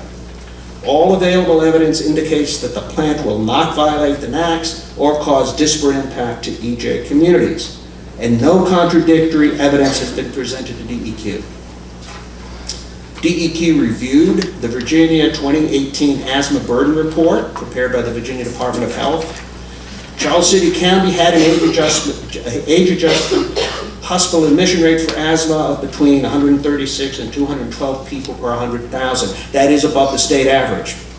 However, air monitoring data for the Charles City County area for PM 2.5, which can be a significant asthma trigger, are well below the PM 2.5 NAAQS. I will turn to that on my next slide. We also looked at U.S. News and World Report's Healthiest Counties in the U.S. 2019 analysis, which is prepared in conjunction with Aetna. In the U.S. News and World Report's Healthiest County analysis, Charles City County ranked about average on population health score at 48 out of 50. However, the county did rank low on access to health care at 18. Nevertheless, Charles City County ranked very well at 69 for social equity, including income, education, health, and social equality. The county also ranked very well in environmental factors, including air quality hazard and airborne cancer risk, gaining a score of 67. Although not mentioned on my slides, but in my written answers, another source of county-level health information is the 2019 County Health Rankings and Roadmaps analysis by the Robert Woods Johnson Foundation. The RWJ report rated Charles City County a little lower on health factors than the U.S. News and World Report does, but both analyses agree that the county enjoys a more than adequate environment. The Robert Woods Johnson analysis ranks Charles City County's environment near the top third, 45th out of 133 Virginia counties. Neither the U.S. News and World Report analysis nor the Robert Woods Johnson analysis indicate that Charles City County is environmentally stressed. 29. Turning to air monitoring data, DEQ runs a full federally approved air monitoring site at Shirley Plantation. You saw a picture of that earlier, where it's located. It is approximately 10 miles southwest of the Chickahominy Power Station site. The monitoring site is located to pick up pollution coming into Charles City County from the industrialized Hopewell area. As you can see from the chart on this slide, the values for the 24-hour PM 2.5 NAAQS have been consistently and substantially below the NAAQS. Slide 30. And Mr. Dunn? Yes. I have a question Sure. before you move on to your next slide. You know, you and I have talked about the possibility of continuous emissions Yes. monitoring for PM 2.5, either fence line monitoring or, pardon me, monitoring at the point of highest impact. I'd like you to address that and explore the possibility of doing that as part of the permit condition. Okay. Did the first part of your question talk about continuous emission monitors? Yes. In the stack? Okay, just ambient, I'm sorry. Well, I didn't hear the first part of your question. I put that together that we Okay. were discussing Right. continuous emissions monitoring and then Sure, the ambient air monitoring at the fence line or at the highest point of impact for PM 2.5. So Okay. I wanted to do Sure. this question here since this is what you're addressing. And I'll just address the earlier part of our discussion this morning was Yes. continuous emission monitors for PM 2.5 from the facility itself. We have continuous emission monitors, say, for NOx or for sulfur dioxide, or not sulfur dioxide for this plant, but on a coal plant we would. Since continuous emission monitors on the facility itself are impractical for a gas plant because the SEMS would not pick up the condensable portion of the PM 2.5 fraction. So the SEMS aren't And really practical. that's what we discussed, Right. and I wanted to put your thinking on the record here and why Yes. that is not possible. Yes, Because that was and I think that was in point. response to some comments that I wanted to put on PM 2.5 SEMS. We don't believe it's practical, and we don't believe it'll give the information that is relevant to protecting human health because it doesn't pick up the condensable fraction of the emissions. But So to be clear, Yeah. since we're going through that in detail, it's not practical, it's available but not practical because we're not picking up the data that we want to pick up? you could put a SEMS on, but it would only pick up a fraction of the PM 2.5. I mean, there is technology that will Would you pick up like some- to address that? You seem poised. He is, he's like a cat. Right, so, any facility that emits particulate matter can do so in two forms, filterable or solid particulate matter, if you will, and then condensable, which is emissions from a facility that are in the gaseous phase as they go through a stack, and then can have the ability to condense into particulate matter once they're out of the stack and are downrange from the facility. So the PM SIMS, if we were to put that in this stack or any stack, only catches or measures the filterable material. So we could put one in there, certainly, but we would only be catching roughly 25 to 50% of the particular emissions from the facility. So that wouldn't really give us any information on whether they're meeting their emission limits or not, which is usually why we require continuous emission monitors. So would the data be skewed? Is that a way to characterize it, or something else? It would be incomplete. Incomplete probably would be Yeah. better. And nothing to measure it against. The second point. Yes, the second point we discussed would be the feasibility of placing a continuous ambient PM 2.5 monitor, either at the fence line or at the point of highest impact. We believe something like that would be feasible. It is something we generally have not done on permits, but we did do it with the Buckingham compressor station permit. And in that case, we put it near what we call, it was pursuant to a regime that was to be determined. We're going to put it at a place near point of highest impact or in conjunction with the community where the community would most want to put it. I mean, certainly there is nothing, there's nothing here that would, other than we generally haven't done it because we haven't generally thought it's necessary or reasonable because of the low NACS numbers. For instance, we might be thinking of, for instance, if the NACS if the model numbers were bumping up, say, to 98% of the NACS, that would be something we would seriously consider. In this case, we generally haven't considered monitors like that, but we had the same issue down in Buckingham, Ms. Moreno, and it was put into the permit, and it's certainly feasible. And given the community that's there and sensitivities and high rates of asthma, I would ask that you work with the applicant to explore the possibility of putting a monitor like this in consultation with the community. I was done in the Buckingham compressor station scenario. I think that would be a very helpful addition to the permit. And do we need a board vote on Not that? yet. Or not yet, okay. Not at this point. Okay. We'll get into that when we start. It's been a long morning. Yeah, I know. I don't We're want still to get here into at it this. here. So I think you have one more slide before we. I have one more slide, and it's my take a break, conclusion. and Chief Atkins is. Oh, Chief Atkins, I'm sorry. I want to help you a little bit on this. Sure.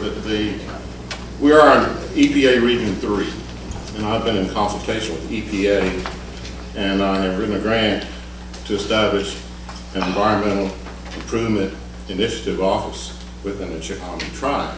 And part of our plan is to install a PM 2.5 air quality monitoring system on a parcel of property probably 2 miles from this facility. In addition, we plan to put water and land quality testing facilities in there, and we'll be reaching out to DEQ. I know there's some certification process, but if this in fact is located on trust land, we'll be doing some partnership.